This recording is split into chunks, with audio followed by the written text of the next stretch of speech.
Hey guys, tonight we're heading somewhere cold. And I don't mean grab a hoodie cold, I mean flesh freezing, bone brittle, 30 degrees, slap you in the face kind of cold. You're in a medieval European village right on the edge of survival. The wind whips sideways, snow drifts like ghosts through the gaps in thatch roofs, and there's not a scrap of firewood left in sight. You're not walking into a cosy tavern with a roaring hearth here.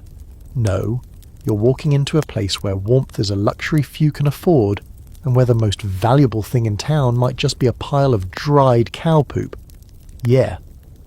Welcome to the Dark Ages, my friend. You probably won't survive this. So, before you get comfortable, take a moment to like the video and subscribe, but only if you genuinely enjoy what I do here. Let me know in the comments what city you're watching from, and what time it is over there. Are you curled up under a blanket while peasants here are sleeping next to livestock for body heat? Jealous. Now, dim the lights, maybe turn on a fan for that soft background hum, and let's ease into tonight's journey together. Your boots crunch on a thin layer of ice as you step into the village of Hrothford. It's not on any modern map, too small, too forgotten, but in the year 1316, it's home to just under 90 souls, give or take a few lost to disease or hunger last week. The houses are packed close, their wattle and daub walls sagging inward under the weight of winter snow. Thin trails of smoke drift upward from the chimneys, but not one smells like a forest fire. No pine, no birch, no oak. Just a strange, musty, almost meaty scent that makes your stomach twist. A child runs past you barefoot, his feet blue with cold, dragging a wooden cart filled with what looks like clumps of, yep, that's definitely dung, frozen solid. He whistles while he works, face cracked with frostbite. You shiver. You don't belong here. Not really. But you're here anyway, embedded in this harsh winter, and now your job is simple. Survive it. Inside one of the homes, a woman named Elsbeth crouches beside the hearth, fanning a pathetic flame. The fuel? Not wood, not coal, but dried patties of cow dung she collected in warmer months and laid out in the sun to cure. You crouch beside her, pretending this is totally normal, because here it is. In fact, dung is everything. Without it, you'd freeze to death before nightfall. Elsbeth is wrapped in 3 layers of wool, all of it hand-spun and dyed with crushed roots. The colour's long gone, but the warmth remains, barely. Her fingers are red and raw, nails split and bleeding. She doesn't seem to notice. She's focused entirely on keeping the fire going, poking at it with a blackened iron rod. When she speaks, her breath fogs in the air. "Wood's for lords," she says. "We burn what we have." And what they have is waste. Lots of it. The village livestock, cows, goats, a few pigs, produce a steady stream of the stuff. Collecting it isn't glamorous, but it's vital. You help a boy named Alric gather some near the barn. He teaches you how to tell the difference between good dry dung and the stuff that's still a bit fresh. Apparently the dry ones burn longer. Who knew? Later you tried breaking apart a frozen dung patty with your bare hands. It's like splitting a stale cookie made of misery. The cold seeps into your joints, and it hits you. People here are fighting a battle against the elements every single day. No thermostats, no electric blankets, just poop and grit. The thing is, this dung economy is surprisingly structured. Families with more livestock produce more fuel. They trade surplus for bread, or salt, or wool scraps. There's even a small black market. Alric whispers about an old man who mixes straw into his patties to bulk them up. A scammer. Even in the 14th century, people will cut corners to make a profit. Here's the historical bit. During times like the Great Famine, 1315, 1317, weather patterns shifted dramatically. Cold rains drowned crops, and winters stretched out like a punishment from the gods. Wood became more scarce, especially in overlogged areas. Royal forests were off limits to peasants. Getting caught gathering firewood could mean a hefty fine or worse. So, people adapted. They turned to what was available. And dung? Well, that was everywhere. Not everyone agrees on how widespread dung burning really was. Some historians argue it was mostly used in treeless regions, like parts of Ireland or the Netherlands. Others say it was common across large swathes of Europe, especially during environmental crises. It's one of those debates where the evidence is patchy, literally. Archaeologists find charred remains of animal waste in hearths, but how often it was used versus how often it had to be used, that's still up in the frosty air. One lesser-known twist. In some remote mountain communities, people also used human waste as fuel. That's right. Mixed with straw or moss, dried thoroughly in the sun, and we do mean thoroughly, it could sustain a small fire for cooking or warmth. Not popular, not ideal, but in survival, dignity is often the first thing you burn. Back in Elsbeth's house, the fire has finally caught. The room glows a faint flickering amber, and you can almost pretend it's warm. Almost. You eat a thin porridge of barley and turnip. There's no meat. Not in winter. Not unless you're willing to eat rats. Which, to be fair, some villagers are. As night settles in, the wind howls through the cracks in the walls. You curl up under a straw mattress next to the hearth, smoke curling above you. You smell like ash and manure. You're sore, tired, and deeply, viscerally cold. But you're alive, and in medieval Hrothford that's a pretty good start. Morning doesn't arrive with sunshine here. It creeps in, grey and sluggish, like it's just as reluctant to get out of bed as you are. Your breath still clouds the air, and when you sit up, a thin layer of frost dusts your blanket. Technically, you slept indoors. Realistically, you might as well have been outside. Elsbeth's fire has long since gone out, and the hearth is cold. Again. Because unlike a forest, dung doesn't grow on trees, and the day's supply has already been burned through the night. You step outside, wincing as icy air bites your face. The village looks like someone hit pause on suffering. Everything is still, brittle and frozen. Smoke rises from only a few chimneys. Most families have nothing to burn this morning. You pass a house with no roof, collapsed under snow a week ago. No one's fixing it. The family just moved in with neighbours, bodies stacked like firewood to conserve warmth. You glance toward the tree line at the edge of the village, thick with pine and birch. So close, so full of fuel, so utterly off limits. It's time we talk about why no one's burning firewood. At least, no one like you. First, the obvious. Trees are finite. In medieval Europe, especially by the 14th century, deforestation was already a serious issue near populated areas. Forests weren't just random patches of trees. They were managed, guarded, and most importantly, owned. Kings, nobles, abbots, all of them claimed forests as part of their wealth. Cutting down trees without permission wasn't just frowned upon, it was illegal, sometimes fatally so. You wander toward the manor edge of the village, where the local lord's estate begins. There's a wooden fence, not particularly tall, but symbolically massive. Beyond it lies the forest. You can hear it. The rustle of wind in leaves, the creak of branches, the whisper of warmth you're not allowed to have. The gamekeepers here are not shy. They carry short bows and clubs. You've heard stories. Peasants caught gathering twigs punished with mutilation, or worse, hung for stealing the king's trees. It sounds absurd. It is absurd, but that's feudalism for you. Trees are power, and you don't have any. A boy named Godric walks beside you, pointing to a distant pile of brush. "See that?" he says, barely above a whisper. "That's all we're allowed. Fallen sticks. If the Lord's men don't catch you first." The pile looks pitiful. A squirrel would be disappointed. You try gathering some kindling yourself. Twigs, dry leaves, a broken branch half buried in snow. You fill your arms, proud of your little haul. Then Godric laughs and says it'll burn for maybe 10 minutes. If that. Great. Just enough time to warm your fingers and remember what comfort could feel like. Back in the village, you hear arguments. 2 women are yelling about a missing dung pile. Apparently someone stole it during the night. Again, it's not the first time. People are getting desperate. Without a steady fuel source, you can't cook, you can't keep warm, you can't keep your kids from freezing in their sleep. So yeah, people steal cow poop now. That's the reality. The historical part here gets even grimmer. During the Little Ice Age, a period of cooling that started in the 14th century, Europe experienced colder winters, shorter growing seasons, and increased rainfall. Crops failed. People starved. And firewood? It went from being a daily necessity to a tightly controlled resource. In many places, laws were passed to restrict wood gathering even further. Forest rights became a class divide. Lords could hunt and cut wood freely.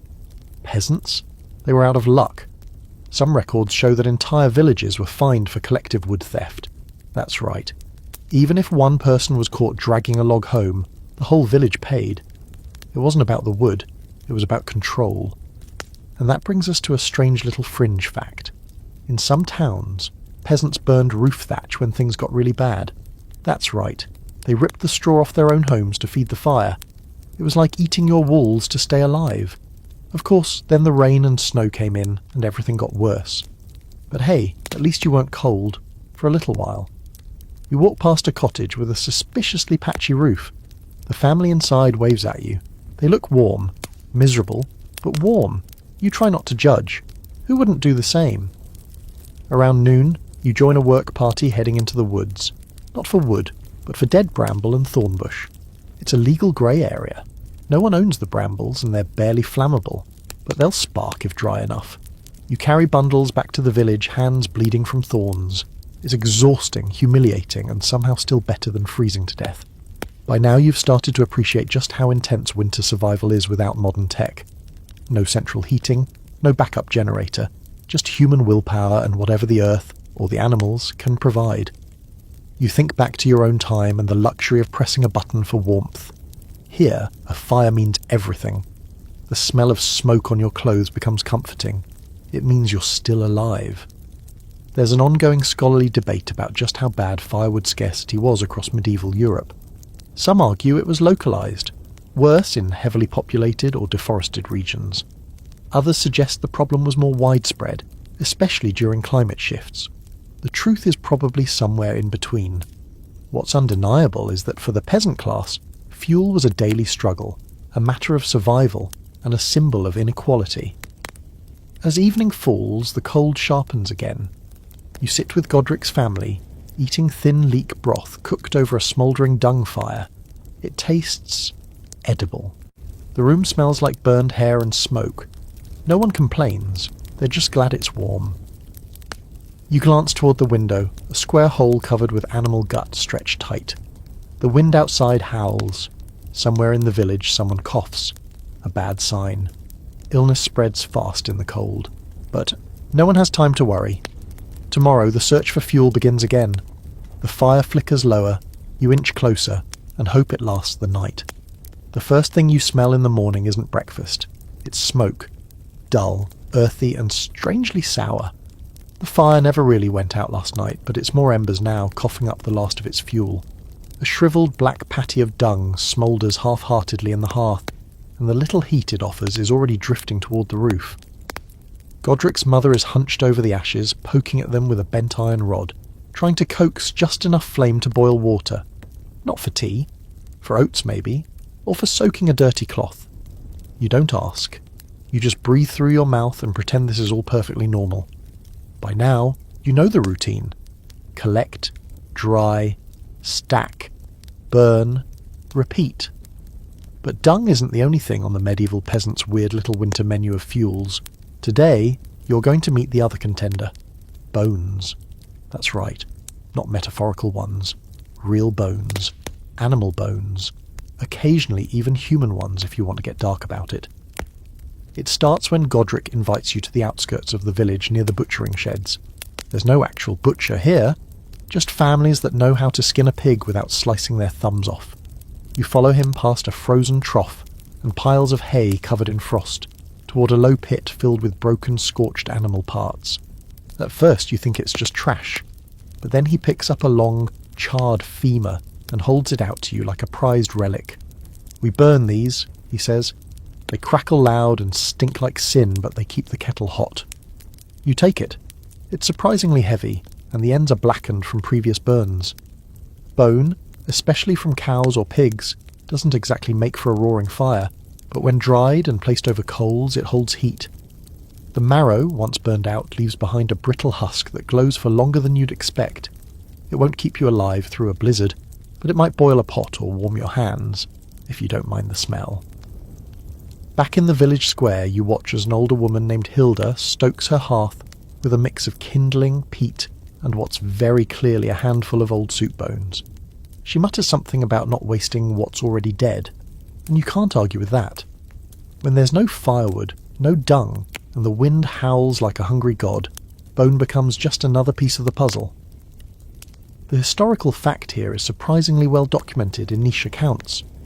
Bones, especially from slaughtered livestock, were sometimes used as supplementary fuel in extremely resource-strapped communities.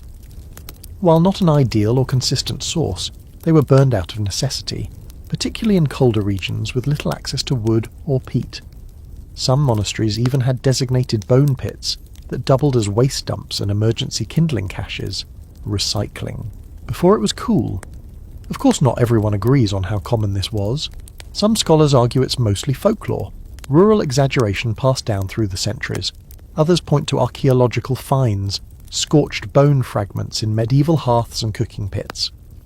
The problem is, bones get burned during cooking too, so it's hard to know whether people were intentionally using them as fuel or just tossing leftovers into the fire. Still, when you're standing next to a heap of half-burned ox tibius in Rothford, the debate feels kind of academic. Then there's the fringe stuff. In parts of Eastern Europe, tales linger about bone fires, used not just for warmth, but for rituals, warding off spirits, honouring the dead, or, more grimly, disposing of remains during plagues. Some historians roll their eyes at this, calling it superstition tangled with desperation. Others suggest that when you're knee-deep in a winter, where nothing grows and everything dies, you're allowed a little superstition.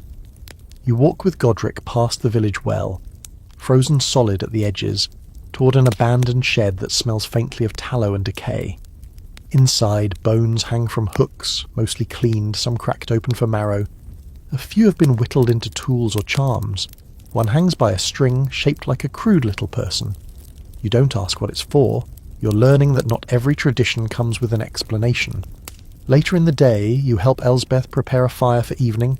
She has a small stash hidden beneath the floorboards, a mix of dried dung, a few twisted branches that somehow escape the Lord's eyes, and a handful of what you now recognise as sheep bones. She stacks them like puzzle pieces, whispering a prayer under her breath. You don't know the words, but you recognise the tone. Half hope, half habit. As the fire catches, the bones begin to crackle. It's a sharp, dry sound, like snapping twigs underwater. The smell isn't great, something between singed hair and burnt broth, but the heat is real. It fills the tiny room, curling around your feet and working its way up your legs. You feel, for the first time all day, almost warm. That night, Godric tells you a story about a man who once burned his wife's bones after she died of fever.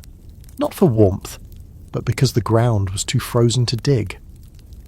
The fire kept him alive, Godric says, but the village never forgave him. You ask what happened to the man. Godric shrugs. He moved to the forest, or the wolves got him. Depends on who you ask. There's a chill in the room that has nothing to do with temperature. You stare at the hearth, watching a bone glow red and then collapse into ash. There's something deeply unsettling about it, but also something practical. These people aren't monsters. They're not savages. They're just cold and hungry and tired, and every scrap, every morsel, every brittle bone is a weapon in their war against winter. You lie down close to the fire again, the straw poking through the wool of your blanket, the smoke still clinging to your clothes. Outside, the wind howls high and sharp. Somewhere in the dark, a dog barks once, then stops. In the distance, you hear a tree snap under the weight of frost. That tree will never see a hearth. Not here, not now. And you, still warm for the moment, wonder what you'll be burning tomorrow. You wake up coughing. Not the soft, polite kind of cough you can hide behind a sleeve, but the kind that grabs your lungs and shakes them like they owe it money. The room is thick with smoke. Not rolling clouds, but the low invisible kind that creeps just above the floor, seeps into your hair, and clings to your tongue with a sour, sooty aftertaste. Godric is already up, half wrapped in a coarse wool shawl, dragging yesterday's ashes out with a flat-bladed spade. The bones are gone now, crumbled, scattered, absorbed into the black dust that coats everything. This is just how it is. You've accepted it, sort of. But today you're going to learn something that shifts your understanding again. something you might not expect in this world of dirt floors and frostbitten toes. Medieval peasants didn't just use dung and bones, they traded them. Welcome to the poop economy. It starts innocently enough. You're following Elsbeth to the edge of the village, her arms full of carefully stacked dung patties, bound together with a thin rope like an incredibly cursed bouquet. You assume she's going to the drying racks, or maybe offering them to a neighbour. Nope. She's bartering. For onions. She meets with another woman, Marga, whose family somehow has access to a root cellar with a half-dozen onions still hanging from the rafters. Not fancy onions either, shriveled, sprouting slightly, but onions nonetheless. Marga eyes the dung pile like a merchant sizing up gold. They argue briefly. 5 patties for 3 onions, or 6 patties for 2 onions and a half cup of barley meal. It's intense. Voices are low but firm. Eventually they settle on the trade, and the swap is made with all the solemnity of an arms deal. You blink. Dung is currency, not just a fuel, not just a gross necessity. It's actual capital. Later you find out that in some parts of rural Europe, especially during prolonged cold spells or famines, families literally kept dung accounts. They knew who owed what, who contributed to communal piles, and who skimmed off the top. Dry patties were stored like firewood, stacked in sheds or under lean-tos, often with small wooden tokens used to track quantities. Some villages had agreed upon values. 1 dry cow patty equals 2 eggs. A bundle equals a day's fire. A whole winter's worth. You're rich. There's even gossip. Someone down the lane supposedly mixes his dung with too much straw, making it burn faster and smell worse. He's been called out more than once, but always claims the animals are sickly, and the consistency can't be helped. You don't have the guts to investigate, but the quiet dung politics of the village are very, very real. It's not just about trade, it's also about pride. You visit a family that raises geese, and the father proudly shows you his personal fuel cache. A blend of goose droppings, straw, and a little clay for binding.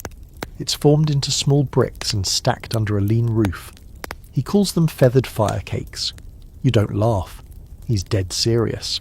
And when he throws one on the hearth later that night, it burns surprisingly well, emitting a strange, almost sweet smell that makes your eyes water. Here's a fun historical fact to chew on while you gag. In some rural areas of Central and Eastern Europe, particularly in highland regions, animal dung, especially from horses and cattle, was not only used as fuel, but processed with ash and clay to create more durable, slow-burning briquettes. This wasn't primitive ignorance, it was chemistry born of necessity. People figured out how to make poop more efficient, but again, historians debate how systematic this was. Some argue that these dung economies were isolated to areas with extreme fuel shortages or deforestation. Others believe it was far more widespread and just underreported, because understandably, no one wanted to write, "We heated our homes with feces" in the family Bible. Fringe fact.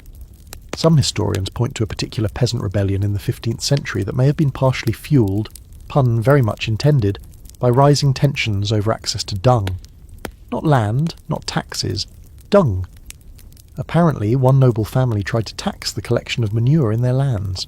The peasants revolted, and while the uprising was squashed in the usual bloody fashion, it left behind a few court records that mention waste disputes as part of the complaint. It's all pretty murky, but hey, it wouldn't be the weirdest reason someone grabbed a pitchfork in medieval Europe. Meanwhile, back in Hrothford, Elsbeth explains her own dung schedule. Cow dung is the gold standard, of course, hotter burn, less stink.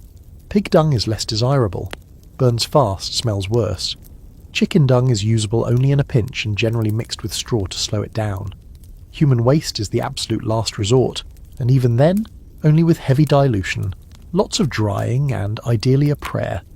You ask about peat, just to make conversation, and she makes a face like you asked if she burns puppies. "Peat's for the bog people," she says. "We don't have land like that, and digging peat makes the ghosts angry." You're not sure if that last part is a joke. Later, while helping clean out a barn, you find a half-broken board with tally marks etched into it. Each cluster is marked with a symbol, one for dung, one for dried reeds, one for twigs. A crude, resource-tracking system carved into wood that's too brittle to be burned. It's like stumbling across an ancient, Spreadsheet. You show it to Elsbeth, who nods. That was from the bad winter when Godric was born. Her voice goes quiet. We nearly didn't make it. That night, Godric shows you his secret stash behind the smokehouse. Just 5 patties, perfectly round and dried, stacked neatly beneath a bit of burlap. In case we lose ours, he whispers, or if someone steals from us. You want to laugh, but you can't, because that might be the difference between warmth and frostbite next week.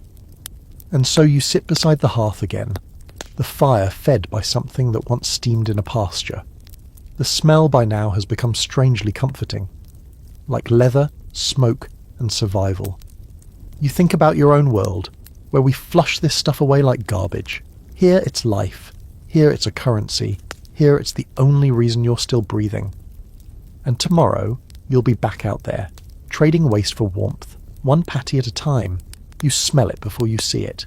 A deep, smoky stench with hints of burnt fur, wet hay, and something vaguely sour.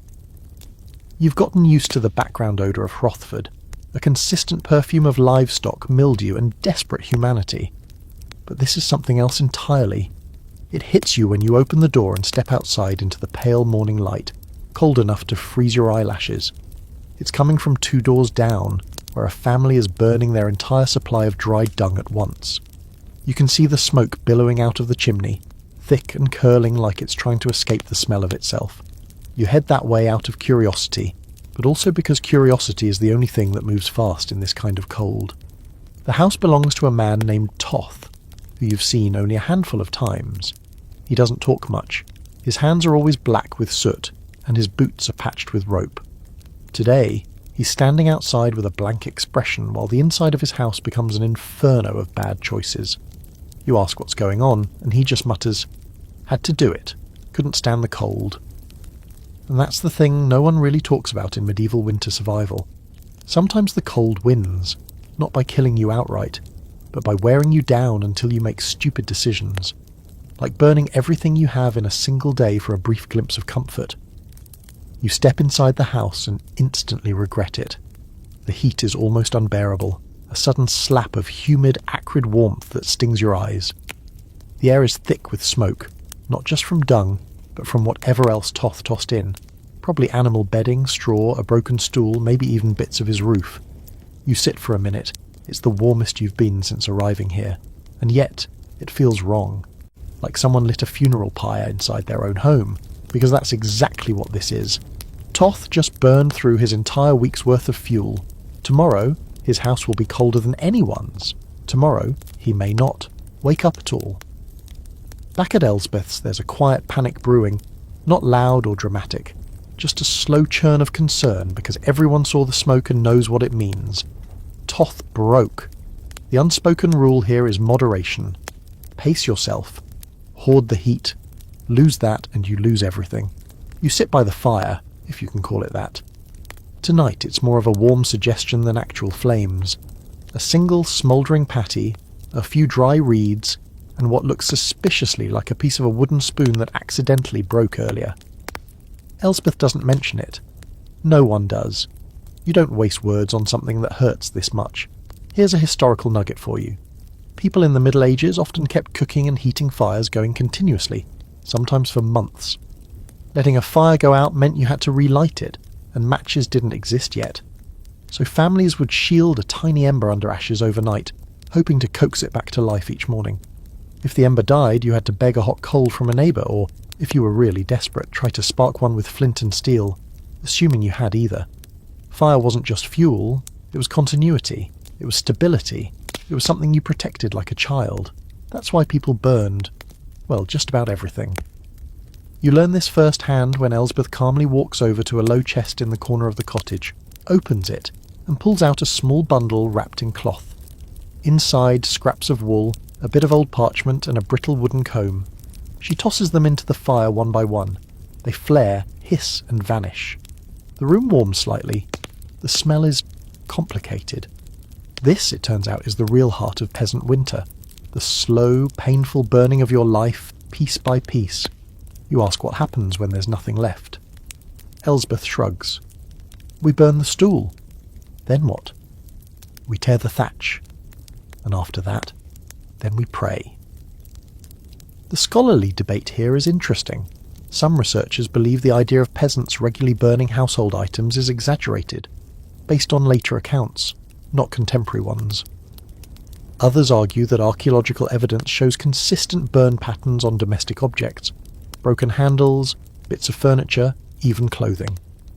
The truth is probably somewhere in the middle. People didn't toss their best chairs into the fire at the first sign of frost. But when it came down to it, survival trumped sentiment every time. Fringe fact of the night. In some particularly brutal winters, villagers were known to burn the dried carcasses of plague victims, not ceremonially, just because they needed the fuel.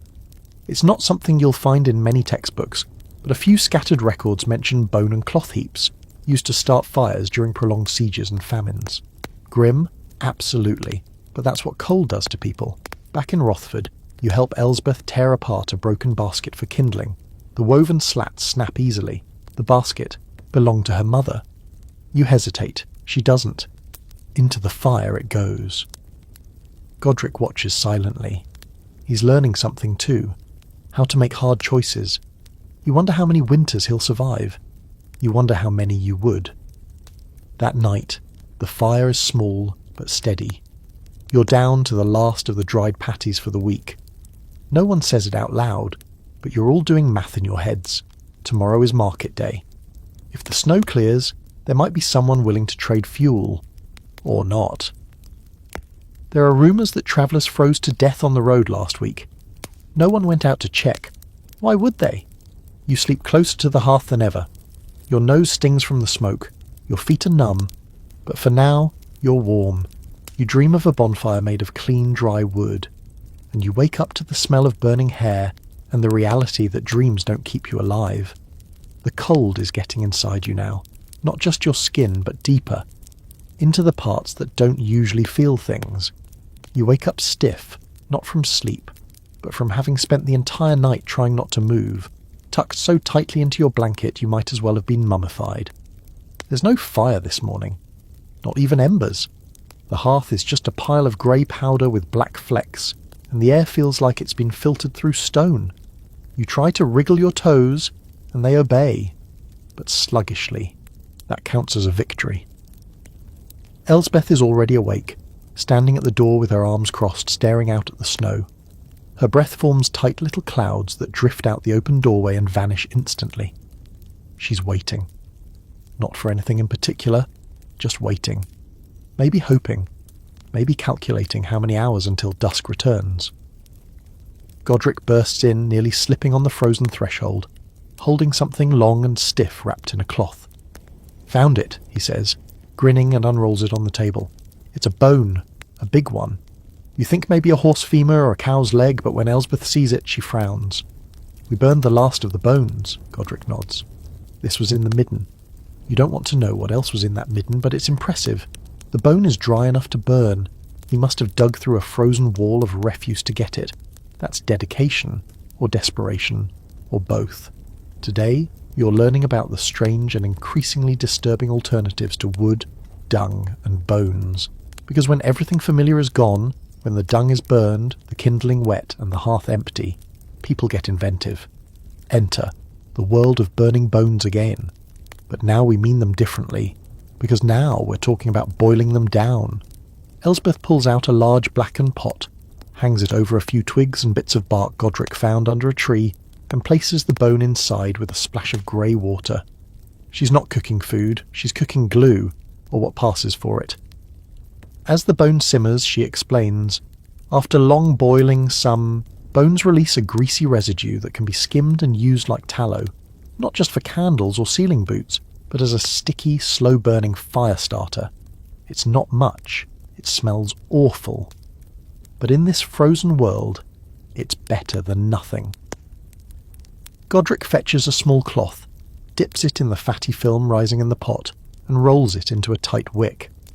Later, when dried, it'll catch flame faster than straw. Add a sprinkle of ash or crushed charcoal, and you've got the medieval version of a firelighter. You nod, impressed. Kind of. It still smells like a butcher shop after an electrical fire, but it works. This is where history gets weird. In regions where even dung was scarce, like mountainous zones during the harsher years of the 14th century, people found increasingly bizarre things to burn. Animal hides, hair, old leather shoes, anything with even a whisper of oil or fat content was fair game. Tanners and butchers suddenly became valuable, not for what they made, but for the offcuts they threw away. You're invited to a nearby home where an old man named Wulfric is brewing up something even stranger. He's boiling hooves, goat hooves to be precise. You almost gag at the smell before you even cross the threshold. It's a chemical assault on every part of your soul, like burnt rubber dipped in spoiled soup. Gelatin, Wulfric grunts, stirring the cauldron. It hardens quick, catches fire better when frozen. He pours the resulting slurry into a cracked clay bowl and lets it cool near the hearth. Later he'll slice it into chunks and add it to dung patties. Apparently it boosts the burn time. You nod like this makes sense, because now it does. Historians still argue about how much of this was common practice, and how much was regional ingenuity. Bone boiling, glue making, and gelatin fire starters aren't exactly headline-grabbing innovations, but scattered evidence from monastic records and estate logs shows references to boiled hooves, candle leavings, and tanner's waste being redistributed in winters, especially during resource shortages. Some monasteries even collected these materials from peasants as partial tax payments, if that gives you any idea how valuable a bucket of hoof slime could be. One offbeat bit of speculation. A few modern researchers believe the act of burning bones, particularly skulls or limb fragments, might have had ritual elements in some regions. Not quite witchcraft, but closer to ancestor reverence. The idea being that burning the remains of your livestock, or in darker tales your enemies, added a kind of protective charm to the fire. Most scholars dismiss this as folklore twisted by centuries of retelling. Still, when you're watching Wulfric toss a half-melted goat hoof into a bubbling cauldron and mutter under his breath, you start to wonder. Back at Elsbeth's, the gelatin-stiffened wick has dried enough to test. Godric lights it with a glowing coal stolen from Wulfric's hearth, and it sparks to life impressively fast, flaring with a pale yellow flame that smells like singed soup bones. The room warms slightly, everyone exhales in relief, and you realise how low the bar has gotten. A single flame is a cause for celebration now. You help Elsbeth mix the remaining fat skim with crushed bark and rags. These will serve as tonight's fuel, small bricks of gelatinized desperation. The fire burns longer tonight, steadier and less smoky. Somehow it smells marginally better than dung. You curl up close to it, staring into the flicker of innovation born of starvation. Somewhere in your mind you're cataloguing what's left. Straw, leather scraps, some old wool, maybe a belt or two. You know where this road leads, and you're starting to understand just how resourceful people had to be to avoid walking it. That night, Godric asks you what people burn in your time. You think about it. Electricity, gas, logs from the hardware store that come pre-cut and pesticide-free. You think about flicking a switch. You think about not dying just because the temperature dropped. You don't answer. Instead, you lie still, listening to the fire crackle faint and slow as bones burn their second life. There's a sound you learn to dread in Rothford, the clean, confident crack of an axe striking wood. Not because it means danger, but because it means inequality, and it cuts sharper than the cold. This morning you hear it from the far side of the village, echoing off the frost-bitten stone walls like a mocking drumbeat. Someone has firewood, real firewood, which means someone has power, and spoiler alert, it's not you. You follow the sound up the hill past rows of sagging huts and snow-blasted thatch, until you reach the manor grounds. A modest wooden palisade surrounds the estate, more symbolic than practical, like a fancy do not touch sign. Through the slats you glimpse him, Lord Hulric in his heavy wool cloak sipping from a metal goblet, while two servants swing axes at a large pile of split birch logs. The wood is dry, clean, fragrant even. The kind of firewood that makes you nostalgic for a world you've never lived in. Hulric doesn't even look cold. He's got a fire pit roaring behind him, its smoke drifting straight up into the blue morning sky like a smug middle finger. One of the servants carries a bundle of logs into the main hall, where tapestries hang and windows, actual glass windows, reflect the weak sunlight. You'd ask how it feels to have an entire forest at your disposal, But you already know. It feels warm. It's not just a modern sense of fairness that makes this sting. Even in their own time, peasants like Elsbeth and Godric knew the difference. Knew how wide the gap was, and they knew it was enforced not just by wealth, but by law. Elsbeth tells you about assart laws over a bowl of thin oat gruel, still warm from the gelatin fire starter. In short, they forbid peasants from clearing forested land for farming or fuel without permission from the lord, and getting permission meant paying a fee, one most couldn't afford. Even gathering deadwood from the forest floor was restricted. That part makes your jaw drop. Deadwood. The kindling equivalent of pocket lint. Off limits unless you wanted to risk punishment. This was all part of the forest law system, especially in places like England and France, where royal forests weren't just about trees. They were status symbols, hunting grounds, and sources of timber for shipbuilding and fortresses. Peasants were trespassers in their own backyards. The trees they passed every day belonged to someone else. Godric tells you a story, probably passed down from his older brother or some village drunk, about a man who stole a branch no bigger than a broomstick. The lord's men caught him and made an example of him, cut off 3 fingers so he could never gather wood again. You hope it's just a story, but it doesn't feel like one. What's not debated is this. Fuel inequality in the Middle Ages wasn't just economic, it was existential. Nobles had access to forests, charcoal, servants to cut and stack the wood, and thick stone walls to trap the heat. Peasants had fingers crossed. That was about it. But here's a detail that's both fascinating and infuriating. Nobles sometimes burned wood inefficiently on purpose. Open fires for aesthetic effect, roasting meats on spits that rotated over logs fed constantly, even though a closed hearth or bread oven would have used less fuel. It was a performance. The waste was part of the point, like burning money to prove you had too much of it. Some lords even hosted winter feasts outdoors, under awnings, with roaring fires to show off just how not worried they were about fuel. Meanwhile, down in the village, someone was boiling bones and burning stool. The contrast wasn't lost on anyone. Of course, the scholarly debate kicks in here.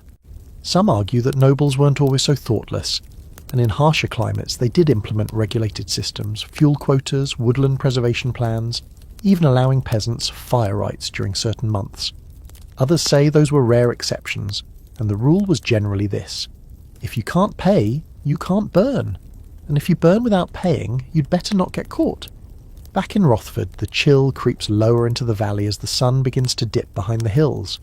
The rich heat of birch smoke lingers in the air, drifting down from the manor like the smell of cake at a famine. Elsbeth wrinkles her nose. "You smell that?" she asks. "That's our forest burning." She's not being poetic. The manor owns the trees. The trees grow on the land. The land is technically part of the lord's holdings. Ergo, the firewood that could save a dozen families is now crackling merrily beneath a venison spit. You walk back down the hill with the family, the snow crunching beneath. Your boots, brittle and sharp. It's too cold for new footprints to hold. Everything is ice. Even your breath feels like it's freezing before it leaves your mouth. When you reach Elsbeth's house again, the fire has gone out. Godric relights it with one of the hoarded patties, flicking a coal into a bundle of straw and wool. The flame is weak, but it catches. You all lean in toward the warmth, like moths that have made peace with the smoke. Later that evening, you hear laughter from the manor. Music. The unmistakable sound of people eating too much and not caring. It echoes through the village like a cruel lullaby. Godric doesn't say anything. He just adds another bone to the fire. It's not much, but it's his. The snow has a crust today, thin, brittle and sharp like glass ground to powder. Each step crunches loudly, echoing in the stillness like a guilty confession. You're heading toward the woods again, but not for the view. You've been invited, well, pressured, into a little morning activity that most of the village pretends doesn't happen. Illegal firewood gathering, that's right. Today, you're going to steal sticks. It's Godric who nudged you awake before dawn, hissing that it's now or never. His breath fogged in the air and his excitement was impossible to argue with. You'd barely had a sip of whatever lukewarm root tea Elsbeth called breakfast before you were trudging across frozen fields toward the tree line. The woods look innocent enough, their bare branches swaying in the windless cold, but you know better now. This forest belongs to the Lord, and by stepping across the boundary line, you've just committed a crime. You, a fully modern person with a healthy respect for property rights and a fear of getting arrested for literally anything, are now a felon. Congratulations. Godric explains the rules in a whisper. Never cut. Only gather what's already fallen, no axes, no dragging logs, too noisy. And if you see the reeve or one of the gamekeepers, run. Not walk, run. The two of you move like ghosts beneath the trees, your eyes scanning the forest floor for anything remotely useful. Twigs, branches, bark. Godric points out a bundle of broken pine boughs half buried in snow, and you gather them like stolen treasure. Every stick feels like a risk, like a breath you're not sure you're allowed to take. Somewhere in the distance a crow caws, and your stomach drops. You know it's just a bird, but your body is convinced it's a signal. Every sound feels like a summons. Every gust of wind could be boots approaching. You manage to collect a decent armful before Godric freezes mid-step. You see it too. A figure moving through the woods, maybe 50 yards away. Too far to identify, too close to ignore. Without a word, Godric grabs your arm and bolts. You run like you're being chased by winter itself, sticks flying from your arms as you leap fallen logs and duck under low branches. When you finally collapse behind a ridge, panting and covered in frost and mud, Godric just grins. Close one, he says. Like this is all a game. You want to be mad, you want to remind him that getting caught could mean lashes or worse. But you're also holding 3 solid sticks of dry pine, and in Hrothford that's basically gold. The two of you trudge home, avoiding the main paths, ducking behind cottages, trying not to look too satisfied. Elspeth doesn't say anything when you return, but her eyes narrow slightly at the pine branches. She knows. Everyone knows. No one says a word. Now you understand why firewood is such a loaded issue. Pun completely intended. Here's the historical angle. Forest laws in medieval Europe were strict, often absurdly so. Common folk were routinely forbidden from entering wooded areas without permission, especially royal forests or hunting grounds. The punishments varied: fines, confiscation, imprisonment, but in times of crisis they could be brutal. Records show men losing hands, being branded, or even hanged for repeated offences. The laws were meant to protect resources for the elite, particularly game animals and timber. But they also functioned as a reminder: these trees are not yours. Some villages negotiated limited rights, like the Estovers in England, where peasants were allowed to gather firewood under strict conditions. But these exceptions were fragile, often revoked without warning. You find out from Elsbeth that Hrothford used to have a firewood allowance during feast days, but then Lord Halric's father revoked it after someone allegedly poached a deer. That was 20 years ago. No one's dared ask again. Fringe fact time. In certain regions, peasants use secret paths called smugglers' trails to transport illegal firewood into their homes under cover of darkness. Some were so well used that over centuries they became permanent roads. A few modern hiking trails in Europe unknowingly follow these ancient forbidden footpaths. So next time you're out enjoying a scenic forest walk, you might just be retracing the steps of a terrified peasant with a sack full of stolen branches. Back in the cottage, the fire roars brighter than it has in days. Pine burns fast and hot, and the sweet resinous scent fills the air like something out of a dream. For a brief hour it's almost cosy. Almost. Elsbeth uses the heat to boil water for washing, an extravagance you hadn't even considered possible until now. Godric laughs as he pours warm water over his hands, his red, cracked knuckles finally relaxing for the first time in weeks. You sit close to the fire, soaking in the stolen warmth, knowing it won't last. The pine is already sputtering down to embers, but in that moment you understand the temptation, the constant pull between survival and the law, between what you need and what you're allowed to have.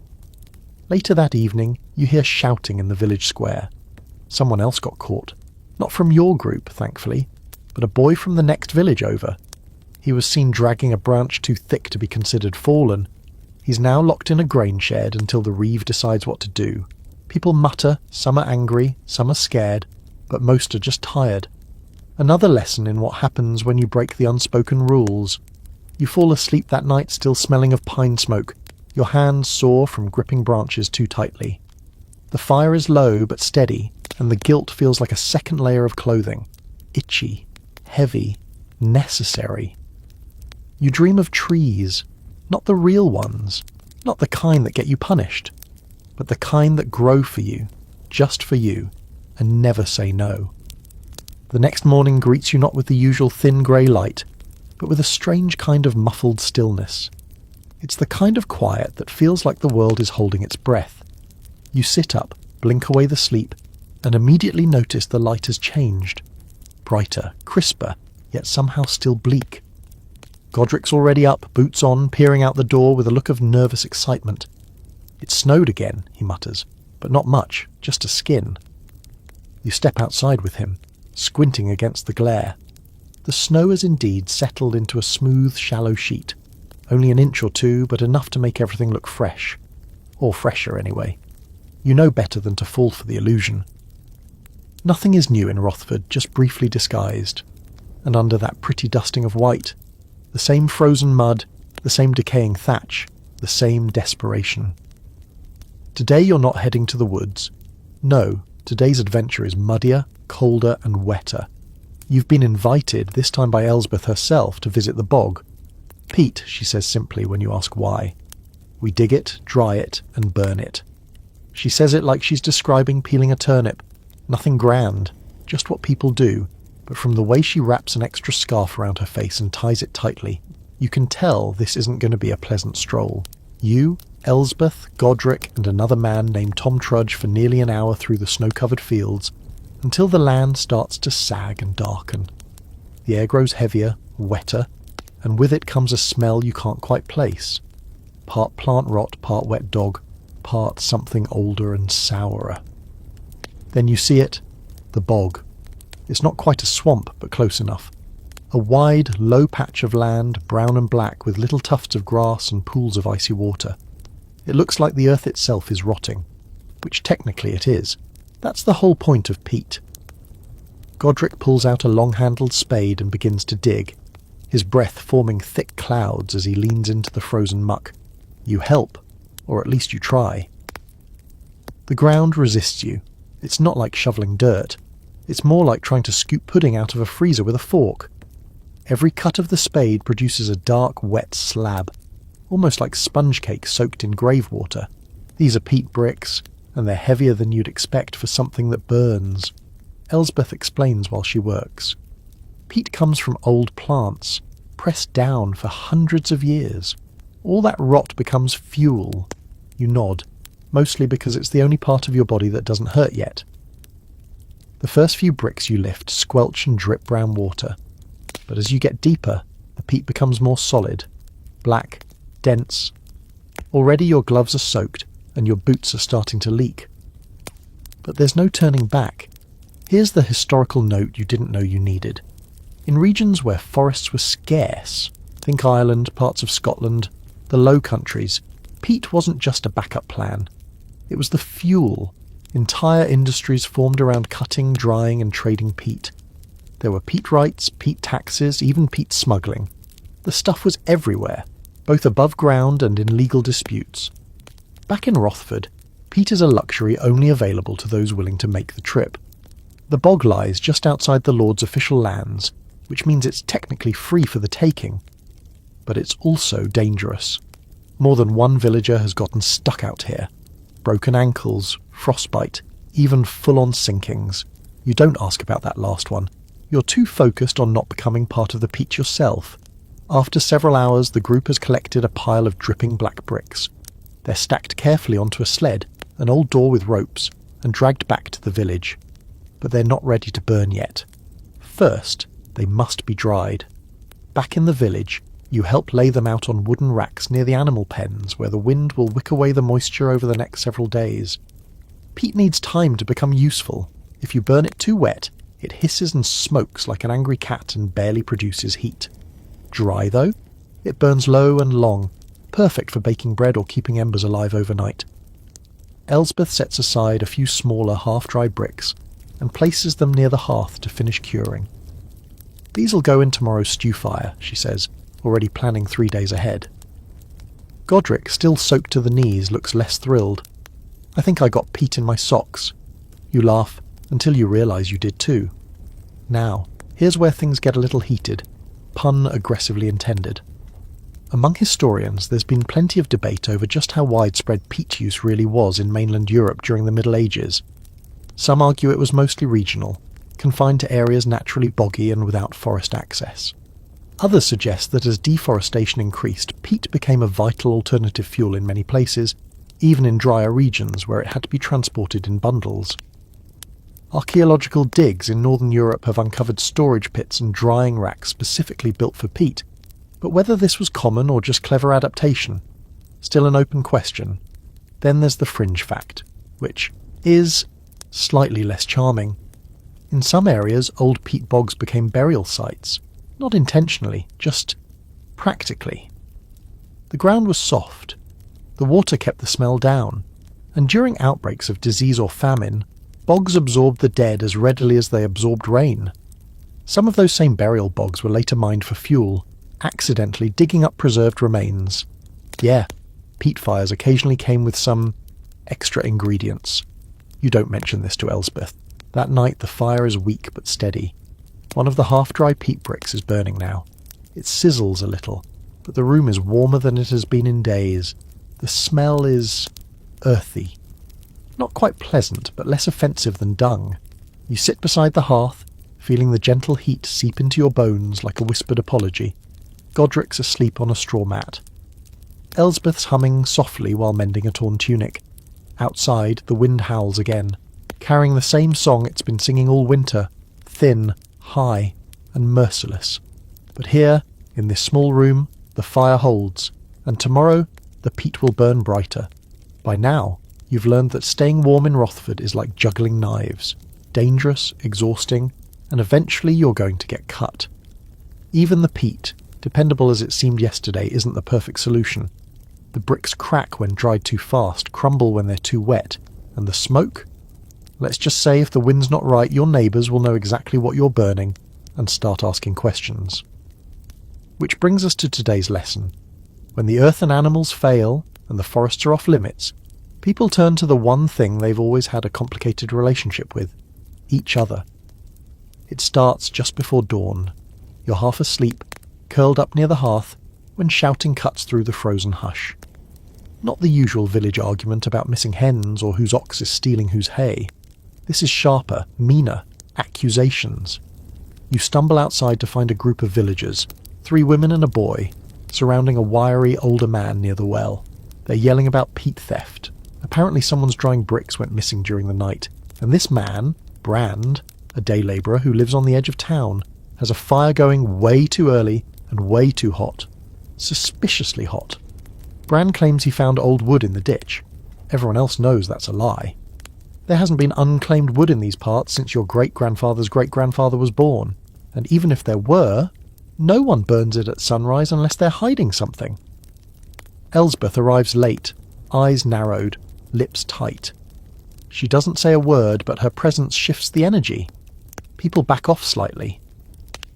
Brand throws a few more denials into the air, then stomps back to his hut, muttering about how everyone's frozen and stupid, which is a fair assessment, honestly. But also, almost definitely, he's guilty. You learn that this kind of thing happens more often than anyone likes to admit. Drying racks get raided, dung piles blow away mysteriously, fire starters go missing. In a world where fuel is survival, theft becomes a nightly ritual, carried out quietly, desperately, and often by people who swore they'd never stoop so low. Now, here's your historical note. Rural communities in the Middle Ages weren't all hand-holding, soup-sharing utopias. Sure, there was solidarity, but that cracked fast when resources got tight.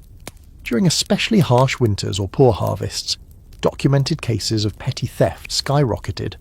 Not just food, but fuel, clothes, even thatch ripped from roofs to keep someone else's fire going. And when justice came, it was usually local, messy, and fueled by rumour. In fact, some manorial records show that villagers were more likely to be punished for stealing fuel than for stealing food. Why? Because food could spoil. Fuel had value for weeks, months. If you stole someone's peat or dung or bundle of dried rushes, you weren't just stealing heat, you were gambling with their life. Entire families could die from a single theft, which brings us to today's real theme, trust, or the lack of it. That afternoon, Godric takes you on a walk, more like a shuffle through slush, around the village perimeter, not for fresh air, for security. He's checking for signs that someone's been near your family's drying rack, a stick out of place, a footprint, a gap in the pile. Last year, he tells you, our neighbour lost half his patties in one night. His son didn't make it through the next week. He says it without emotion, like he's repeating something he's heard too often to still feel it. You realise quickly that in Rothford, everyone knows exactly how many fuel bricks their neighbours have. They won't admit it, but they do. They keep track, not out of spite, out of necessity. Because if someone suddenly has more than they should, or less than they should, everyone needs to know why. There's a kind of math to it. You gather X, you burn Y. You should have Z left. If not, something's wrong. And if something's wrong, it's your business. That night, you notice Elsbeth doing a second count of the fuel. She pretends she's just tidying up, but her fingers move with practiced precision. She's making sure nothing has vanished. You check too. Everything's there, for now. But even you feel it. The edge, the possibility. If it got cold enough, if the fire went out and the baby started crying and your hands couldn't stop shaking, what wouldn't you burn or take? Here's your fringe fact, by the way. There are accounts, obscure, hushed ones, from Alpine villages and Scandinavian hamlets where fuel disputes turned violent. Not just a slap or a shove, but actual deaths. One particularly unsettling story tells of a woman in 1452 who was found frozen beside her neighbour's dung pile, still clutching one patty in her hand. Whether she was stealing or returning it, no one ever agreed. But her body stayed there until spring. Back in the cottage, the fire is weak. The peat from yesterday isn't burning well, it's still too damp. So Elsbeth adds a sliver of something else. Fabric. It's an old sleeve, stained and threadbare. She tosses it in without blinking. You watch it burn and realise it was part of the shirt you saw Godric wear earlier this week. Sacrificed for heat. And no one even mourns the garment. Later, as you try to sleep, you hear something outside. Just a rustle, a footstep, maybe the wind. But it sounds human.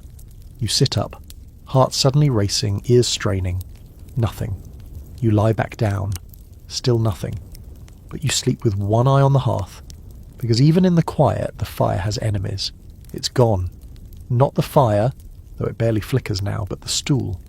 The little three-legged, lopsided thing you've been sitting on every night, hunched near the hearth, rubbing your hands together and pretending your fingers haven't gone numb. It's gone. You wake up, stand, and look around.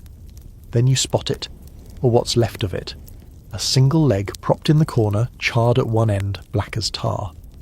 You don't say anything, because what is there to say? They burned the stool. You realise you didn't even hear it happen. That's how quietly things disappear in Rothford. Today's fuel is whatever you can find. And today what you find are objects that once had other lives. There's no ceremony to it, no discussion. You just watch Elsbeth take the wooden spoon that's been split for weeks and snap the handle cleanly in two. She tosses the pieces into the fire and nods like this is the natural end of a spoon's existence. You suppose it is. This is what winter does. It makes furniture into kindling, books into smoke, memories into ash. And now you've come to the part of the story where people start burning their lives. You step outside into air so cold it feels like betrayal. The snow crunches beneath your boots in a way that tells you the top layer has frozen solid, a brittle shell over deeper drifts.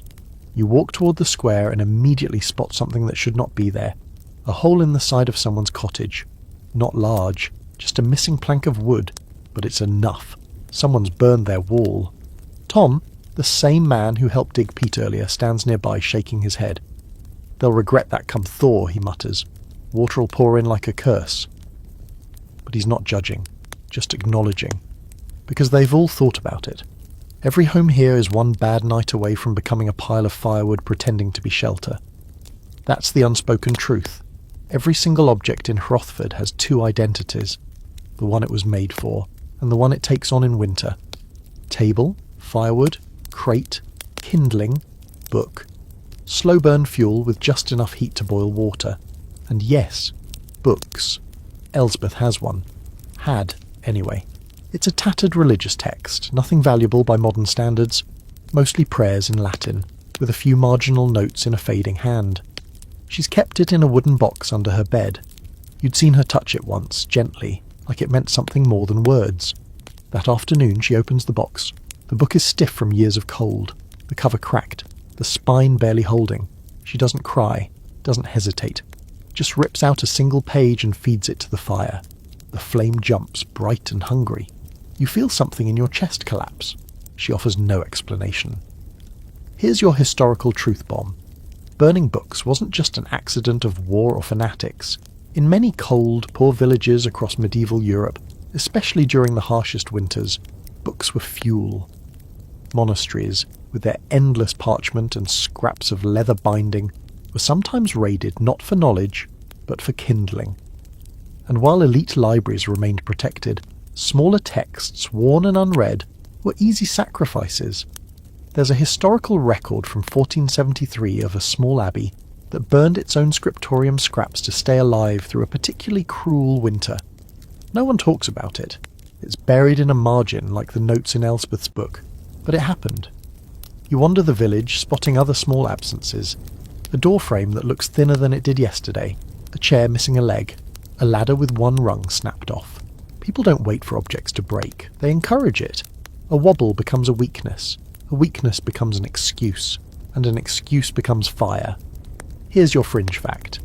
In times of siege or deep famine, people reportedly burned heirlooms with ritual purpose. Not out of sentimentality, but superstition. A carved figurine or old cradle might be fed to the fire in hopes it would carry a prayer with the smoke. Whether they believed it worked or not is unclear, but when you're choosing between freezing or lighting up your grandmother's spinning wheel, you find meaning anywhere. Back at Elsbeth's, the fire is stronger tonight. It smells of ink and dry wood. Godric is quiet. He's been quiet all day. You glance at the hearth and see what's feeding it now, splinters from the windowsill. You go to speak, then stop. Because really, what can you say? This is life now. The fire must be fed, and the house is full of fuel if you're brave enough to stop pretending it's home. That night, you sleep sitting up. Not by choice. There are no chairs left. Just a few overturned crates, and the crate might be next. The fire glows warmly in the dark. It lies. Because you know what's coming. When the furniture's gone, the clothing will go. When the clothing's gone, the rafters. When the rafters go, you'll be sleeping under stars you don't want to see. But for now, the fire burns, and you watch the page curl in the flame like it's praying too. The wind has changed. You don't know how exactly, but you feel it. There's a new edge in the air, sharper, crueler. It slides under doors, coils down chimneys, and gnaws at fingertips with a hunger that feels personal. Hrothford is quieter than usual this morning. Too quiet. Even the animals are subdued. The chickens haven't clucked in hours, and you haven't heard a single dog bark since dawn. Something's wrong. You head to the village square, stepping carefully over slick patches of ice that glisten like cracked glass. Everyone moves slowly, bundled and bent like they're all trying to shrink inside their own skin. Then you hear it. A thin, high-pitched whistle, almost like someone blowing over a glass bottle, but constant. A cold so deep it sings. Elsbeth calls it iron cold. The kind of cold that steals the heat from fire before it even rises. She says, when the frost bites before the sun rises and the smoke won't climb the chimney, that's iron cold. That's the kind that kills. And today, it's that kind. You look up and see it. The smoke from every chimney is hugging the roofs, curling sideways instead of rising. It has nowhere to go. The air is too dense, too heavy. The smoke settles into the village like a second skin, seeping through walls and windows, staining everything with the quiet signature of suffering. In this weather, even fire can't help you. The fire is burning. You see it. You feel the sting of it in your nose, in your throat. But your hands are still numb. Your feet feel like meat left in a freezer. Your breath clouds up and doesn't go away.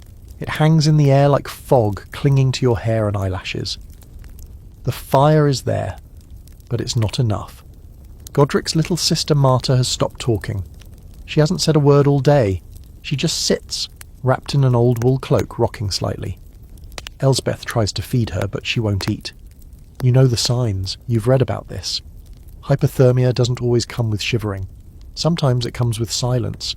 And then you hear it, the sound that makes everyone freeze, even in this already frozen world, the church bell.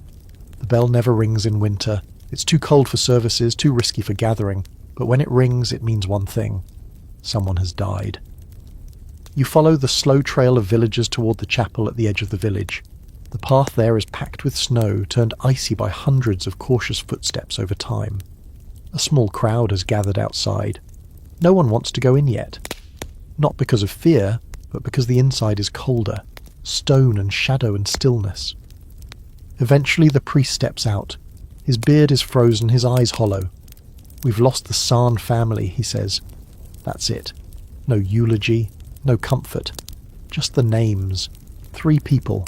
Gone overnight. You feel it in your chest like a door closing. You'd spoken to them only days ago. They'd asked about Pete. Had been trying to trade for a few bricks.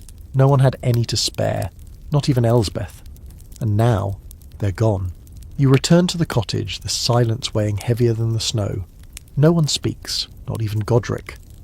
The fire is burning, but it feels distant. Weak. You sit as close as you can. Your clothes smell like everything you've burned so far. Dung, peat, old cloth, a broken spoon, and God knows what else. You rub your hands together and try to feel something. You don't. Here's a brutal historical fact. In the winter of 1316, during the Great Famine, entire villages vanished. Cold, hunger, and disease swept through Europe like a scythe.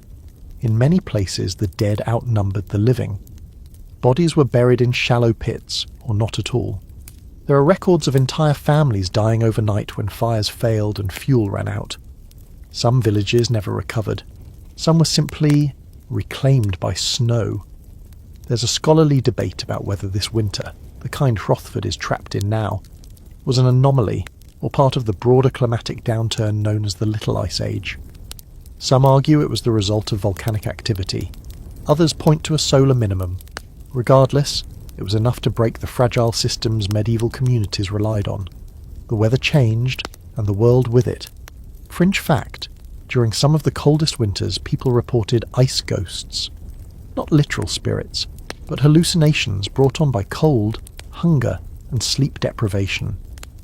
Villagers would see figures in the snow, people they'd lost, animals long dead, flickering lights in the trees. Entire folktales were born from these hallucinations. Some thought the cold carried voices. And when you're sitting in a frozen cottage with your breath hanging in front of you like mist, you start to believe it. That night, the fire barely burns. There's nothing left to feed it except a handful of damp peat and a strip of old leather. Elsbeth tears it from a shoe that doesn't fit anyone anymore. It smoulders with a smell like burnt hair and wet dog. The room fills with smoke that doesn't rise. It just coils around your legs, thick and grey and sad. You lie down on the straw mat, Marta curled beside you like a small animal, Elspeth murmuring prayers too softly to understand. Godric stares at the fire like he's trying to make a deal with it. And outside, the wind screams like it's trying to peel the world apart. You don't sleep. You just wait to see who makes it through the night. The morning doesn't come so much as it creeps in, an indifferent smear of grey light dragging itself across the sky, like it's just as exhausted as you are. You wake to silence again, but a different kind. Not the deathly hush of the Sarn family's last breath. No. This one is focused, busy, like the calm just before something weirdly productive. The air is thick with cold and smoke. You cough before you even open your eyes. Someone's already up. You hear clinking, scraping, the gentle slosh of liquid. You rise slowly, bones cracking like old kindling, and find Elsbeth hunched over the hearth, not feeding it this time but boiling something. A pot of cloudy water, thick with steam and the unmistakable sour smell of barley and yeast. It hits you instantly. Ale. She glances up and motions you over. "Today we brew," she says simply. You blink at her. You're not even sure what day it is, but apparently it's one of the most important days on the peasant calendar. Ale brewing day. And not because anyone's looking to party. In Rothford, ale isn't about drinking. It's about surviving. You settle next to the fire and watch the process unfold. Godric carries in buckets of murky water from the well, each one freezing at the edges before he can even make it to the door. Elsbeth checks the heat of the coals, low, slow, controlled. She adds barley mash, stirs, waits. Then she tosses in dried herbs, poor man's hops basically, and continues stirring, muttering under her breath. The house smells like wet bread and smoke. You kind of hate it, and also love it. You ask why she's doing this now when fuel is almost gone and everyone's weak from cold. She looks up, eyebrows raised. Because we have to. You can go a week without food, but only days without drink. And we don't drink the well water unless we have to. That's the key historical insight. In much of medieval Europe, water wasn't safe. Wells were shallow, often near animal pens, and full of microbes that would make modern stomachs turn inside out. So people brewed ale, weak, often barely alcoholic, but boiled and fermented just enough to kill the nastiest stuff. Children drank it. The sick drank it. Monks drank it. It was hydration in liquid form, nutrition too when done right. So yes, Elsbeth is using the last of her barley to make a batch of what she calls small ale. Not for fun, for life. Godric brings in more fuel, a half patty of dung, some brittle roots, and a piece of wood so dry it looks like a bone. They add it all to the fire and continue stirring the brew. You help skim the foam, toss in a handful of dried nettles and stir the cloudy mess until your arms ache. It's not pretty, and it definitely doesn't smell like a pub, but it's working. Slowly, steadily, the fire simmers the mash, and the room warms up more than it has in days. Elsbeth uses an old linen cloth to strain the liquid, then pours it into ceramic jugs lined with wax. The rest will ferment for a day or two, just enough to be drinkable by week's end. They'll water it down and ration it like gold. You think about how beer is treated in your world. Happy hour, tailgates, expensive taps and seasonal flights and trivia nights. Here, it's medicine, water purification, liquid calories. The scholarly debate around this is actually lively, at least in the medieval fluids niche of academia. Some argue that the role of ale in daily peasant life is exaggerated, that water wasn't always dangerous, and people knew how to avoid bad wells. Others insist small ale was essential, especially in colder climates where contamination was common, and boiling water purely for drinking was wasteful. The truth, as always, lies in the middle. But in Hrothford, the truth is steam rising off a barley pot in a frozen house, where even prayer feels like wasted breath. There's also a curious fringe theory that some of the most tightly knit medieval communities weren't built around churches or markets, but brewhouses, not taverns, but communal ale brewing operations run out of cottages or barns. Brewing was labour-intensive and consumed a ton of fuel, so people often did it in small collectives. These local ale circles shared ingredients, recipes, even fire. In a weird way, they were early mutual aid networks. Boiled together, survived together. Elsbeth doesn't mention community today. She just works in silence, siphoning the pale brown liquid into stoppered jugs and setting them near the hearth to stay warm. Each jug is wrapped in cloth like a baby. You help stack them beside the fire where they'll ferment slowly. Then she gives you a mug. It's warm, not hot, not fresh, but the last bit from the pot. You take a cautious sip, expecting bitterness or rot, but it's surprisingly smooth. Earthy, faintly sour and oddly comforting. It tastes like survival. Marta, who hasn't spoken in 2 days, takes a sip from Elsbeth's mug and whispers, "Warm." Just one word. But it might be the most important one spoken all week. That night the fire is stronger, not because you have more fuel, but because you have something to do. Brewing gave the day shape, gave the cold less room to creep in. Everyone smells like barley and smoke and boiled cloth, but no one complains. You lie down near the hearth, belly faintly full, blood warmer than it was, sleepier than you expected. The snow falls quietly outside, tapping the roof like a visitor who's forgotten how to knock. The jugs rest beside you, wrapped tight, fermenting like secrets. Tomorrow, the cold will still be there, but tonight, your breath isn't fogging in front of your face, and that's enough to call this a victory. It's hard to believe your feet are on ice, not the usual crusted snow or muddy slush. Real ice, thick, blue, polished by wind and time until it looks like glass stretching to the horizon. You walk slowly, hesitantly, boots sliding a little with each step, trying not to fall and crack your tailbone in front of a crowd of medieval children who somehow seem to have the balance of mountain goats. One of them glides past you like it's no big deal, arms out, scarf flying behind him like a banner of mockery. You're watching what can only be described as the medieval version of a party, right here on a frozen river. It's surreal. After weeks of grim silence, burning shoes, crying babies, and counting cow patties like gold coins, you've stumbled into something that doesn't feel like survival. It feels like celebration, a winter fair. The river, which has been frozen solid for over a week now, has become more than just an obstacle. It's become a stage.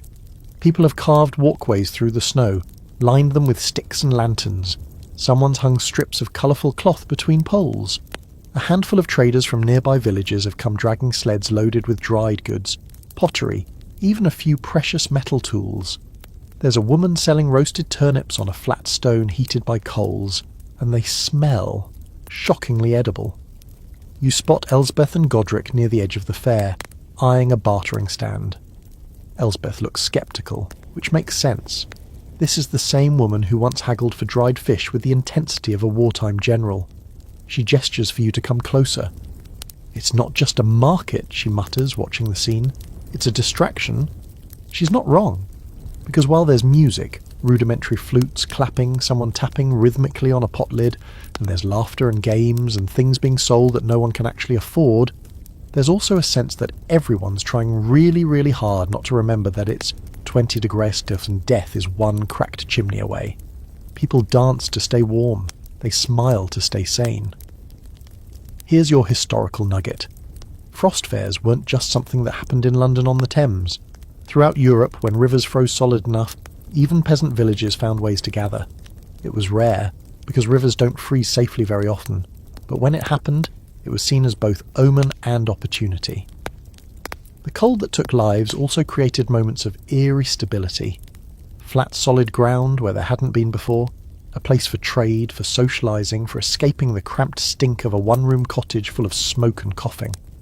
Of course, not everyone agrees on how widespread these fairs were. Some say they were limited to large towns with big rivers. Others argue small communities made their own versions, usually without tents or printed souvenir cards. Just people on ice, hoping they wouldn't fall through. Back on the river, Godric challenges you to a sliding race. You hesitate. You've seen enough cracked skulls in movies, thank you very much. But the look in his eyes, a spark of the boy he probably was before the hunger set in, makes it hard to say no. So you do it. You run, you slide, and you immediately wipe out on your side like a sack of onions. Godric howls with laughter and declares himself the king of the ice. Someone nearby claps. For just a second, it doesn't feel like the 14th century. It feels like life.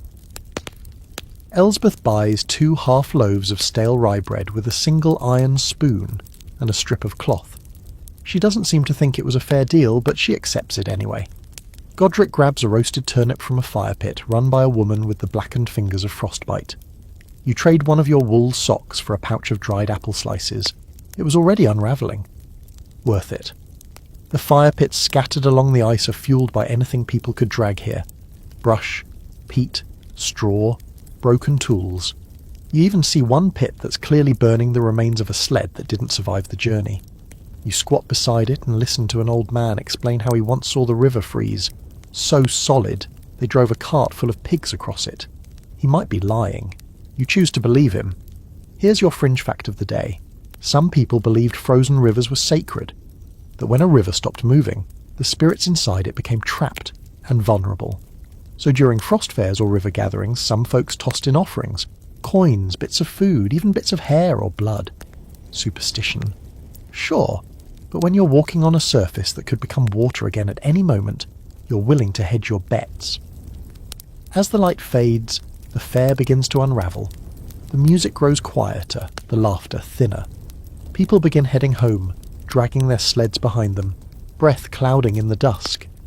Elsbeth holds Marta close, both bundled in layers of threadbare wool and borrowed fur. Godric skips ahead, energised by sugar he probably hasn't tasted in a month. You walk home on the river, not because it's faster, but because you can, because it won't always be frozen, and because part of you wants to stay out here forever, where there's music and turnips and the illusion that everything's fine. By the time you reach the cottage, your toes are numb again, your hands raw, but you're carrying something in your arms. A loaf of bread, a pouch of apples, and 3 little peat bricks bought off a wandering trader with half a rabbit's pelt. A good haul. That night, Elsbeth makes stew from bone scraps and rye bread. You sit close to the fire, now slightly stronger thanks to new fuel. Godric talks about how he nearly beat you by a mile in the race. Marta says nothing, but she smiles. Outside, the river is silent again, moonlight glinting off its icy surface. Tomorrow the ice might crack, the cold might return harder. But tonight you danced on a river and lived to tell the tale. The fire's gone out again, not because you ran out of fuel, though you're not far from that point, but because everyone fell asleep too fast to notice it was dying. The fair took more out of you than you expected. Laughter, turns out, is expensive. You wake in darkness, the kind of darkness that eats sound. No wind, no fire, no light. Just the sharp cold crawling under your blanket like it's looking for a place to hide. You sit up slowly, careful not to wake Godric or Marta, both curled like kittens under the same fur.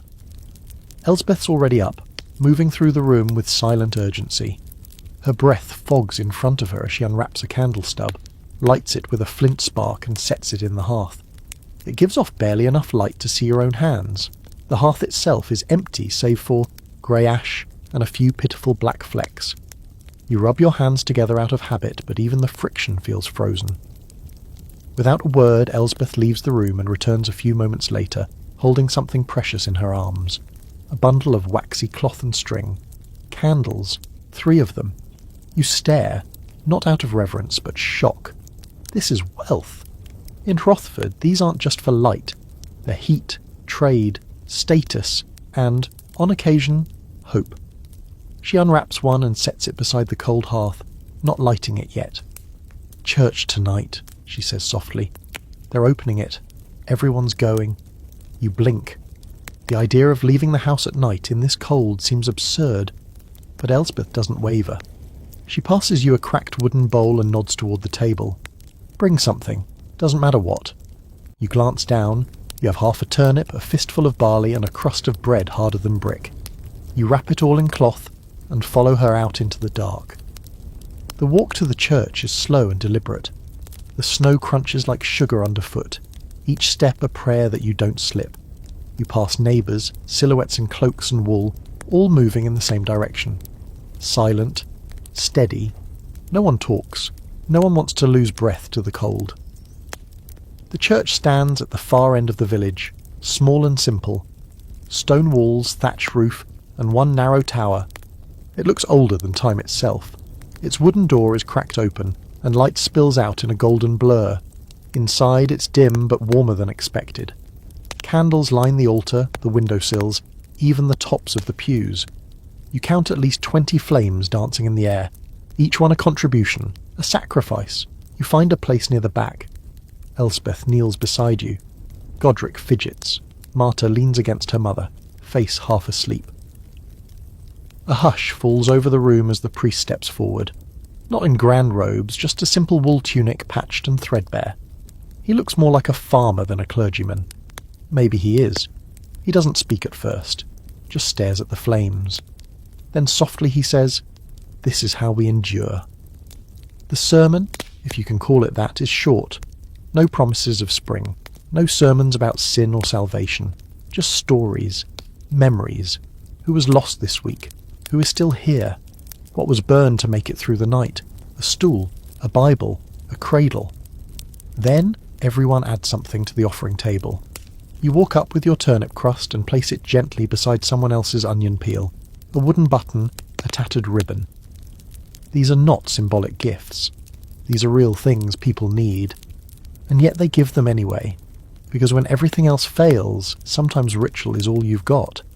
Historically speaking, churches were often the warmest buildings in a medieval village, ironically not because of divine heat, but because they were built better. Thick stone walls, narrow windows, and fewer gaps meant they held warmth longer. During severe winters, they became sanctuaries in the truest sense, not for prayer, but for shelter. Services sometimes doubled as communal warming events. Not every lord approved, but not every lord lived in the village with the people who froze. You've stumbled into one of those quiet traditions, half religion, half survival strategy, one that historians still argue about. Were medieval churches actively used as heat shelters, or was that an occasional exception? Some say it depended on the priest. Others say it depended on how much the villagers were willing to push their luck. Tonight no one's asking permission. They're just here, gathered around 20 flickering flames and the warmth of each other's breath. Fringe fact of the night. In certain remote villages, people believed candle flames could predict death. If the wick burned too quickly, it meant someone nearby wouldn't make it to spring. If it sputtered and hissed, a spirit was present. Tonight, you watch the candles like a weather vane for your own fate. One burns low and steady, another flickers. You try not to assign meaning, but it's hard. After the service, no one rushes home. People linger. Some fall asleep in pews. Others huddle in corners, passing flasks, sharing gossip, biting into crusts that weren't placed on the offering table. It's not reverent.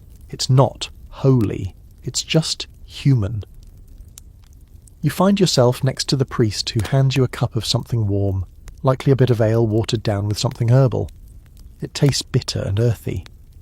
He doesn't ask your name, just says, "The cold doesn't care who you are, so we stay close." Eventually, Elsbeth gathers the children, wraps them tighter in their cloaks, and leads you home. The fire in the cottage has long gone out, but the warmth from the church clings to your skin like perfume. You curl up on the straw mat with Marta, who's already dozing. Godric sighs like he's just come back from a long journey. Elspeth lights one of the new candles, just one. She sets it in the hearth, and it glows brighter than you expect, just enough to see the frost on the windows and the shadows it casts. You fall asleep watching the flame, trying not to wonder how quickly it might burn down. By the next morning, the candle has melted into a puddle of wax and soot in the hearth, a faint little ring marking where its base once stood. Its light is gone, but the air still holds a ghost of warmth, like a story you just woke up from and can't quite remember. Outside, snow has fallen again, heavy this time, thick enough to bend the wooden slats of the goat pen. The entire village looks like it's been blanketed in white silence. The paths you walked yesterday have vanished, swallowed up under a fresh, even layer of winter's latest opinion. Today, you're not going out to find fuel. Today, you're staying in to make insulation. You didn't even realise that was an option. But Elspeth assures you it is, just not the way you're used to. There's no foam spray or fiberglass rolls. No little pink bunny with a smug grin. Just moss, mud, manure, straw, and a whole lot of patience. It starts with the cracks. Elspeth crouches by the base of the wall, poking a wooden sliver into a gap between the daub and the timber. A frigid breeze sneaks through it, and you suddenly understand why your breath has been clouding indoors for days. She sends you and Godric out with burlap sacks to collect whatever moss you can find under the trees and rocks near the edge of the village. It's wet, frozen, slimy, but it's insulation. You return, numb from the knees down, and help smear the moss, now mashed and mixed with bits of dung, into the gaps between the wall planks. It squishes into place with a soft, stomach-turning squelch. You want to complain, but then the wind outside rattles the roof and you think, better moss than frostbite. Elsbeth works quickly. She's done this before. Every year, in fact. Most of the homes in Rothford aren't insulated so much as patched. Mud packed into walls, animal hair stuffed between rafters, old tunics nailed over windows. She even tacks a piece of boiled leather across the lower part of the doorframe. Windproofing, she says, when she notices your raised eyebrows. Here's your historical nugget. Medieval insulation was, to put it mildly, a bit of a mess. Wattle and daub homes were structurally decent but hopeless when it came to warmth. People relied on passive insulation techniques, low ceilings, small rooms, shared body heat, and constant maintenance. Walls were smeared with mixtures of clay, straw, lime, and manure. That's not a joke or a metaphor, that's a literal blend of ingredients. Why? Because dried manure provided binding and surprisingly decent insulation. It was also free and available in volumes you really don't want to think too hard about. But it wasn't just walls. Floors were covered in rushes, thick bundles of reeds or straw laid down to trap warmth, and yes, every other thing that might fall through the cracks. These weren't changed often. Sometimes just added to, layer after grimy layer. A few noble homes had heated stone floors, called hippocausts, or hanging tapestries to reduce draughts, but in villages like Hrothford, you used what you had: moss, mud, and goat hair. Godric and Marta helped stuff clumps of dirty straw into the space beneath the window. It's barely a window by modern standards, just a square hole covered with stretched bladder or thin horn. Light comes through, but not warmth. You notice the edge of the frame is damp, slick with frost. Godric, grinning like this is just another chore, seals it with a thick wad of sheep wool that's seen better days. The smell is specific. You help Elsbeth hang another thick cloth over the entryway. It's scratchy, made of matted wool and patches from old cloaks. She sews it into place right over the doorframe. It won't stop the cold, not entirely, but it'll slow it down. And that's the trick here. Not defeating the cold, just slowing it, distracting it, giving yourself a few extra degrees before it creeps back in. Here's your fringe fact. Some historical accounts suggest people even used dried seaweed as insulation, particularly in coastal villages, stuffed into walls, packed around bedding, even layered beneath floorboards. It was cheap, abundant, and surprisingly effective. It also smelled like rotting fish for the first few days. After that, people just stopped noticing, or pretended to. As the day wears on, your fingers go numb, thaw, go numb again. Your sleeves stiffen with frozen mud. The back of your throat burns from breathing in dust and smoke and dung particles. And somehow, despite all that, the house does feel warmer. The wind rattles, but it doesn't slice through the walls anymore. The drafts have become breezes. The floor doesn't feel like it's trying to steal your soul through your feet. You sit beside the hearth, watching the patchwork wall breathe gently in the wind. It looks hideous, lumpy, discoloured, uneven, but it holds, and that's all anyone's asking. That night, with the new insulation in place, the fire doesn't have to work as hard. A single peat brick, a few twigs, and a twist of rags are enough to keep the room from freezing. The air still smells like a barn that lost a bet, but it's tolerable. You eat thin barley porridge, now thickened with old bits of bread and crushed beans, and find that the spoon doesn't sting your lips with cold anymore. A win. Marta falls asleep first, curled beneath a fur so small she has to tuck her knees to her chest. Godric, yawning, says the wall looks like the side of a very sick pig. Elsbeth chuckles. You all laugh a little too hard, but maybe that's the point. Anything that isn't crying is worth overdoing. You lie down, wrapped in a scratchy wool blanket that smells faintly of ash and something you can't name. You listen to the wind outside, not howling, not raging, just brushing past the cottage like it's been defeated for now. You close your eyes, and for the first time in days, you don't feel the cold climbing up your spine. You just feel still. You wake to a strange sound, not coughing, not clanging, not the wind clawing at the roof, but something much quieter, more deliberate. Feet, bare ones, sneaking, shifting on straw. You hold your breath and listen. The fire is low, barely a red glow in the hearth, and the shadows stretch long across the room. It's still the dead of night. You sit up slowly, quietly, and see a shape moving near the wall. Small, fast, Godric. He doesn't see you watching, not at first. He's crouched near the stash behind the firewood pile, the real fuel stash, the last good bricks of dried dung, the ones Elsbeth set aside to get you through the next week. He pulls one out with both hands, cradling it like it might scream, and tiptoes toward the door. You say his name. He freezes, turns slowly. His eyes are wide, not with fear exactly, but shame. You say nothing else, neither does he.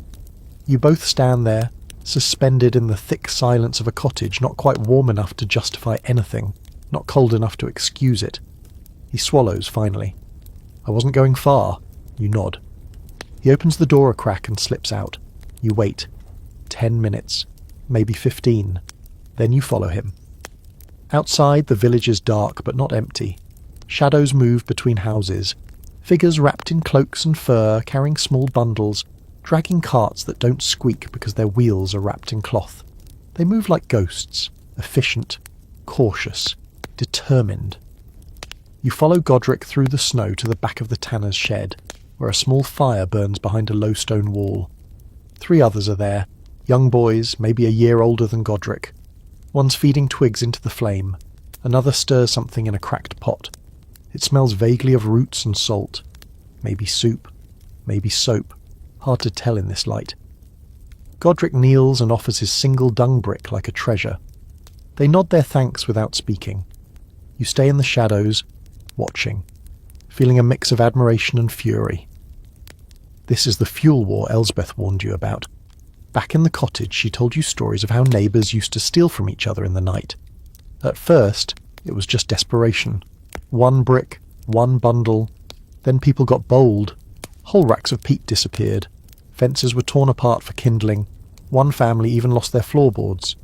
It reached a point where villagers started marking their fuel piles with carvings, runes, crosses, family symbols.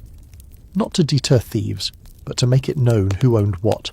So if something went missing, everyone knew who to blame. And when the thefts kept happening anyway, they started watching, setting traps, assigning guards, children with slings, dogs trained to bark at the scent of manure that wasn't theirs. You've stumbled into this world of quiet, cold warfare. And the craziest part, no one talks about it, not in the open, because everyone's guilty eventually. Godric's back before dawn. The fire still burns. No one asks where he went. You both pretend nothing happened, but that day you notice things. One of the drying racks near the well has collapsed. Someone stepped on it or kicked it or maybe just didn't care anymore. A man argues with his neighbour about a broken latch on his shed, claims someone was inside. The neighbour shrugs, says he saw nothing. You believe neither of them. At the edge of the village, a dung pile has gone missing entirely. Just gone, as if it stood up and walked off in the night. Elsbeth doesn't say much, but when she checks the stash, her lips go thin. 2 bricks missing. She doesn't ask. She just gathers more straw and manure from the goat pen and begins moulding new patties by hand. She's done it 100 times. You can tell. She presses the mix into perfect discs, pats them flat, and lines them on a rack to dry near the fire. They'll be ready in 3 days. Maybe. You help, because now you understand. Here's your historical truth bomb. Theft among medieval peasants wasn't rare. It was routine. The line between sharing and stealing blurred fast when survival was involved. Entire village courts were filled with petty complaints. Missing firewood, tools, animals, even food. Fuel-related disputes were especially intense. Dung theft could get you beaten. Peat poaching could get you fined. And in some regions, chronic wood thieves were branded or exiled. There's even an odd little record from 1321 where a man accused his own brother of stealing dried manure during a particularly brutal frost. The court ruled that, yes, it was theft. The penalty: return the patties or equivalent in heat, which meant giving up his own stash. The judge included a note: let not the cold make liars of us all. Then there's the fringe story. In one northern village it's said that people marked their dung piles with human teeth, left over from burial grounds.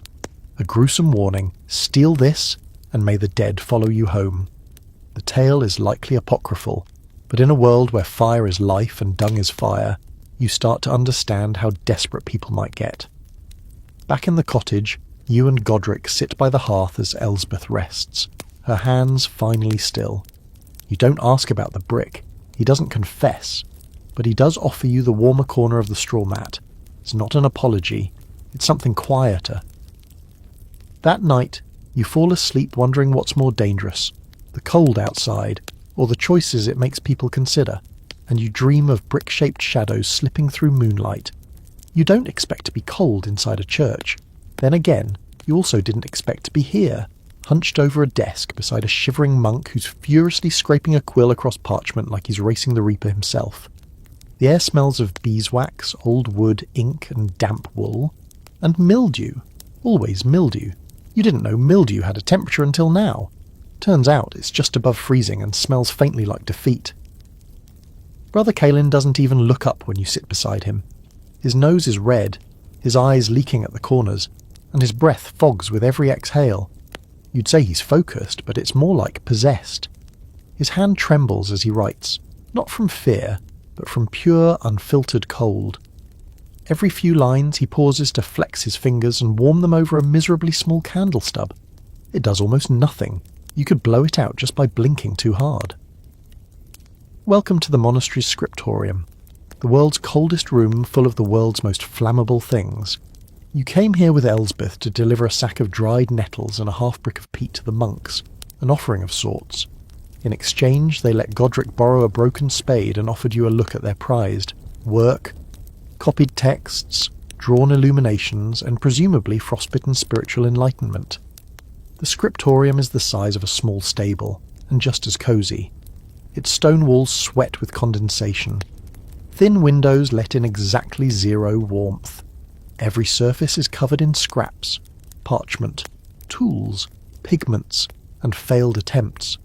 The fire in the corner is little more than a symbolic pile of coals pretending to do its job. One monk is writing with gloves on, the fingertips cut away. Another has tied a scarf around his face and mumbles prayers like they're going to turn into warmth if he says them fast enough. You sit and watch Caelan continue his work. He's copying a religious tract, something about saints and frost and eternal virtue. You can barely read it, but you recognise the rhythm of repetition. His ink freezes at the tip of the quill twice. Each time he dips it back into the pot with the irritated sigh of a man who's truly over it. At one point he hands you a small knife and gestures toward a curled sheet of parchment. "Scrape it," he croaks. "Ice." And you do. You scrape a literal layer of frost off the page. That's a new one for your resume. Historically speaking, monasteries were supposed to be sanctuaries of learning, warmth and discipline. But in winters like this, they were just as miserable as any peasant hut, sometimes worse. The stone walls trapped cold, the silence became oppressive, and the pressure to keep copying sacred texts without ruining them with shaking hands or ink blots was relentless. Some records from 14th century monasteries mention entire days lost to frozen fingers. One even notes that a scribe died mid-sentence, quill still in hand, frozen over his desk. You glance at Caelan, who sneezes into his sleeve with a wet, defeated honk. You believe it. There's a particular bit of monk trivia you won't find in many textbooks. They used to warm their ink pots over candle flames, risking spills and fires just to keep the ink moving. In desperate times, they'd hold parchment to their chests to thaw it before writing, even if it meant smudging what they'd already copied. Some wore fingerless gloves, others used rabbit skins as hand wraps. Anything to keep writing, anything to finish one more page. You ask Caelan why they don't just stop for winter. He looks at you with the hollow eyes of someone who's heard that question too many times. "Because the word doesn't wait," he says, "and neither does Lord Halric." Ah, there it is. The noble's order. Halric apparently wants a new prayer book completed by spring, and he wants it fancy, illuminated capitals, red ink, gold leaf. Which is hilarious, because the gold leaf froze into a sheet last week and cracked. But try telling that to a man who lives uphill with a roaring birchwood fire and freshly salted venison. One of the younger monks breaks the tip of his stylus and curses softly. Caelan glares, then sighs. Scripture first, frustration second. The boy nods and returns to work, his fingers trembling visibly. You wonder how many of these pages will survive the winter, and how many monks won't. There's an ongoing scholarly debate about how much winter conditions truly slowed medieval writing. Some argue that scribes simply paused during the worst months. Others insist the copying continued, frost or no frost, especially in monasteries under noble pressure. The debate ignores the human element, the fact that these were people, cold, hungry, exhausted people who sometimes dropped ink on sacred texts because their hands just stopped working. The fringe fact of the day. In at least one documented case, a monk added a margin note that simply reads, Too cold, fingers like dead pigs. It's still there, in a manuscript kept in a cathedral archive. No one erased it, maybe out of respect. As the day darkens, the room grows colder. The fire in the corner finally gives up and becomes a pile of sulking ash. Caelan curses quietly in Latin, then in very non-Latin. He caps his inkwell and gently closes the manuscript. "Enough," he says. "We'll pretend this day never existed." You help them pack up the tools, the candles, the frostbitten pages. The youngest monk falls asleep slumped over a desk. No one moves him. Back outside, Elsbeth is waiting. She doesn't ask how it went, just nods and turns toward home. Godric follows, dragging the repaired spade. The cold has gone from sharp to numb. Your breath hangs low, sluggish. You don't speak on the walk back. That night, you sit by the hearth and look at your own hands. They're raw, red, stiff. You imagine trying to write by candlelight with ink that's frozen in the pot. You can't. The fire pops. A small coal leaps out. Godric presses it back in with a stick like he's done it 1,000 times. You wonder how many books were never written because someone couldn't feel their fingers, and how many monks dreamed of burning their own manuscripts, just for the heat. The lice are winning. You're not sure when the war began, but sometime between week 2 and your 3rd night wearing the same wool tunic to bed, they must have launched a full-scale invasion. You scratch absent-mindedly at your scalp and feel something move. Tiny, fast, determined. You suppress a shudder. Across the room, Godric is also scratching. Elsbeth doesn't even bother hiding it. She just tugs her headscarf tighter and keeps scrubbing a pot near the fire like this is just another Thursday. This is the side of the winter survival no one puts in storybooks. The slow, itchy, festering deterioration of your own body. Not from battle, not from plague, not from anything epic or cinematic. Just from being too cold to wash. Today is all about layers. Not just the physical ones, the wool shirts, the stitched together rags, the cloaks that smell like damp goats, but the mental layers you wrap around yourself to pretend you're fine. You're not. No one is. But if you think about it too much, you'll lose your mind. Elsbeth throws a pair of breeches at you. They're stiff, heavy and patchy, with at least 4 different shades of wool. You hold them up like you're examining modern art. "Put them on under your skirt," she says. "Or on top of it. Doesn't matter. Just more." And so begins your induction into the great medieval fashion technique of just keep adding things until you stop feeling pain. First, the linen shift you've worn for weeks. Then a second one. Slightly damp, but who's counting? Then the breeches. Then a tunic. Then a wool overdress. 2 cloaks, 2 hoods.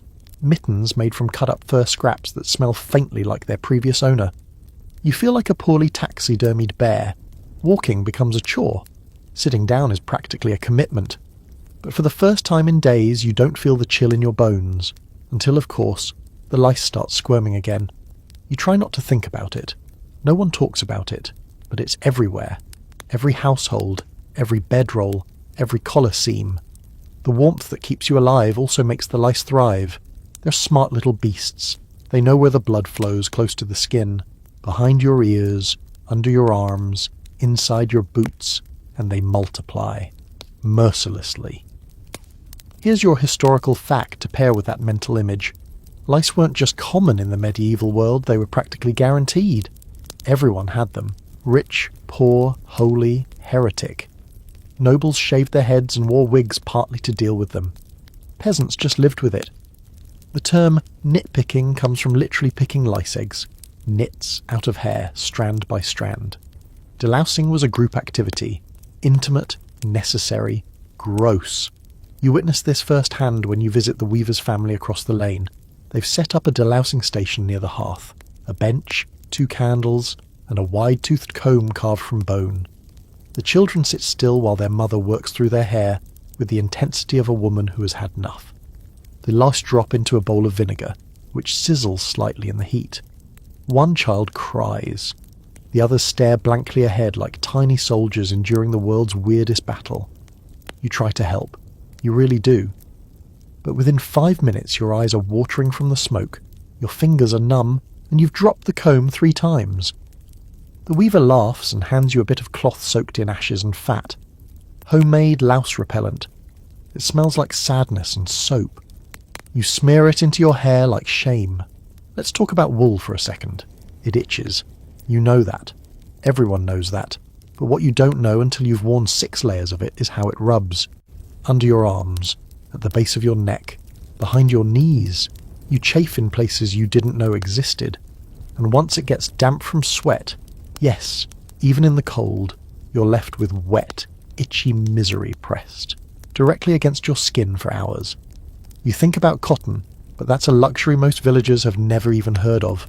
Linen is better, but thin, fragile. It tears in the cold. And leather? Well, leather stiffens in low temp and smells like wet dog when it gets too close to the fire. Still, clothing is currency. A well-mended cloak is worth its weight in oats. A pair of boots, even patched beyond reason, can be the difference between frostbite and walking home with all your toes. Godric treasures his gloves like they're relics. He wears them to sleep, tucked into his belt during the day. You watch him spit into his hands and rub them together just to soften the inside a little before putting them on. There's scholarly debate over just how layered medieval peasants really were. Some accounts suggest 4 or 5 layers in winter. Others insist most couldn't afford that much cloth. But what's clear is this. People wore everything they owned when the temperature dropped. Clothes were slept in, sweated in, frozen in. You weren't dressing for fashion, you were dressing for war. Fringe fact? In certain mountain villages, children were sewn into their winter clothes. Literally. Parents stitched the hems shut and didn't open them again until spring. It kept the heat in, and the kids didn't fight back. Of course, it also meant bath time was rare. You're not even sure if it still counts as hygiene at that point or just textile entombment. Back in Elsbeth's house, the fire is holding steady. The new insulation is helping. The walls no longer breathe cold air, just cold judgment. Elsbeth sits on her stool, what's left of it, and works a needle through a patch for Marta's mittens. Godric lies on the floor with his boots off, wiggling toes that look suspiciously blue around the edges. You gently slide another blanket over him.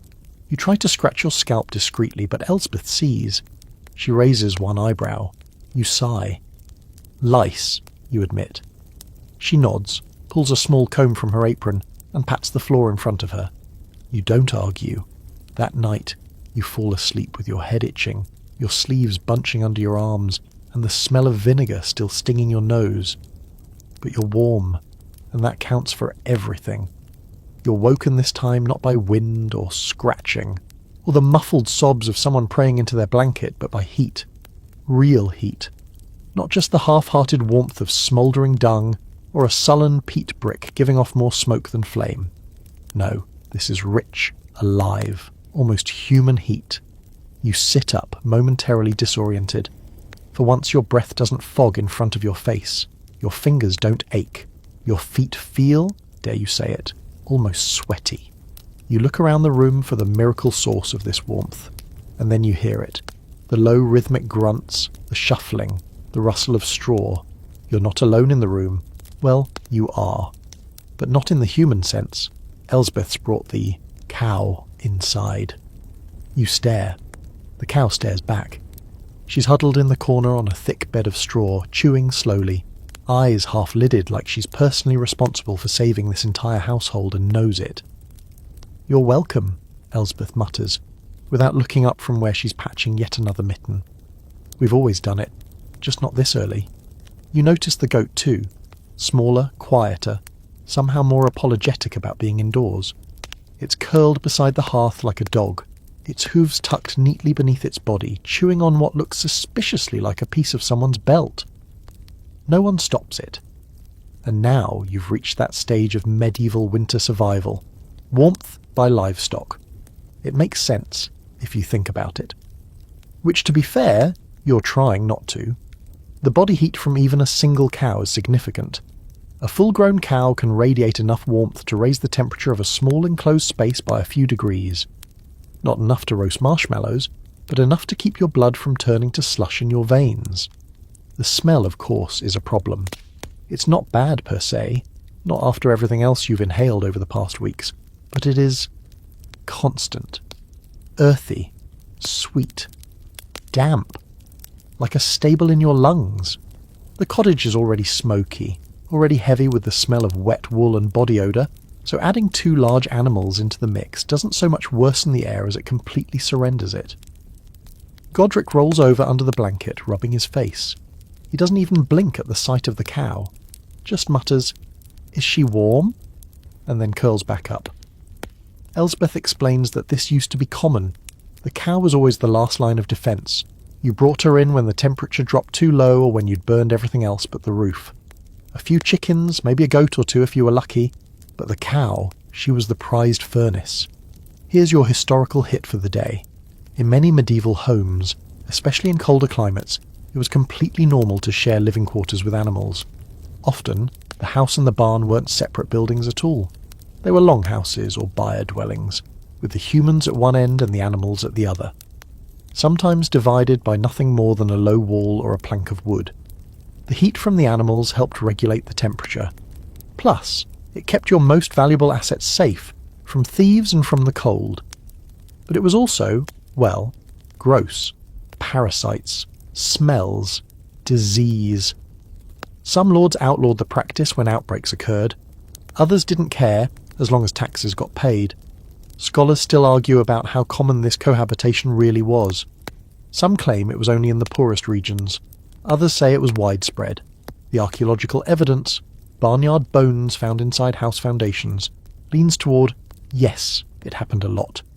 You shuffle over to the hearth, careful not to step in anything fresh. The cow shifts slightly, and the air warms by, 1/2 degree. Elsbeth hands you a small flatbread, slightly stale but softened over the embers. You eat it slowly, savouring the warmth in your belly. Then you notice Marta, still asleep, nestled so close to the goat you'd think they were littermates. The animal doesn't seem to mind. In fact, it occasionally nudges her with its snout as if checking to see if she's still breathing. Godric stirs and gets up to milk the cow. The process is fast and quiet. No drama. The bucket comes back half full. Warm, foamy, vaguely grassy in smell. Elsbeth hands you a cup without asking. You sip.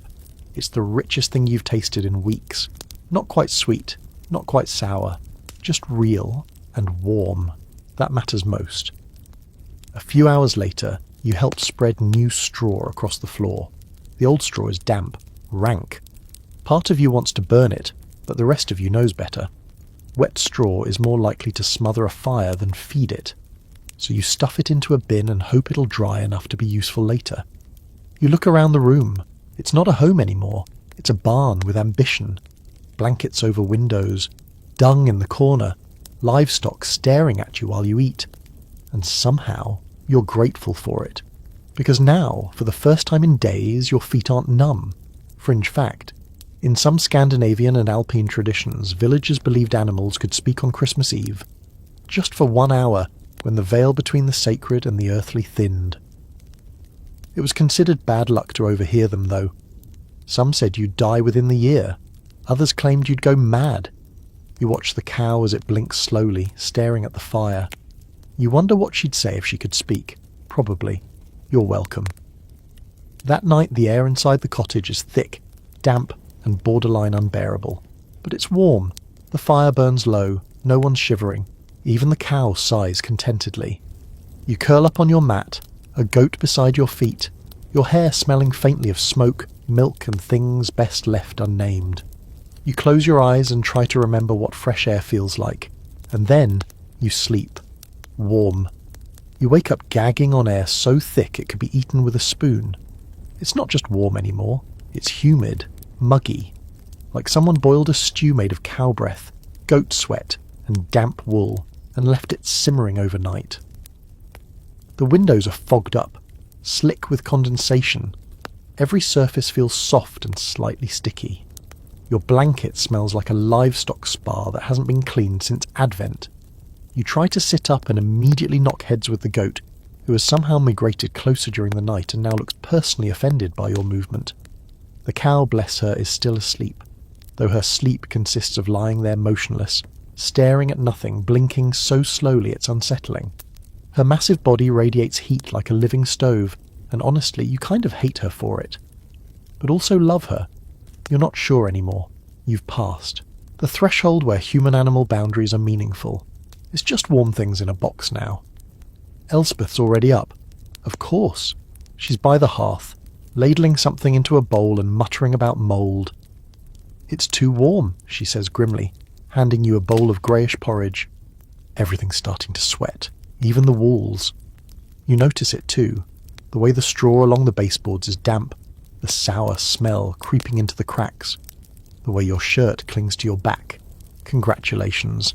You've reached the part of the winter no one tells you about, the thaw. Not the glorious sunlit thaw of spring. No, this is the internal thaw, the mini-monsoon that happens when too many bodies, too much fire, too little ventilation, and one extremely smug cow conspire to create a climate zone best described as barn sauna. The kind that breeds mildew, coughs and moods that sour faster than cream in a summer bucket. You open the door for just a moment, just long enough to let in some crisp air.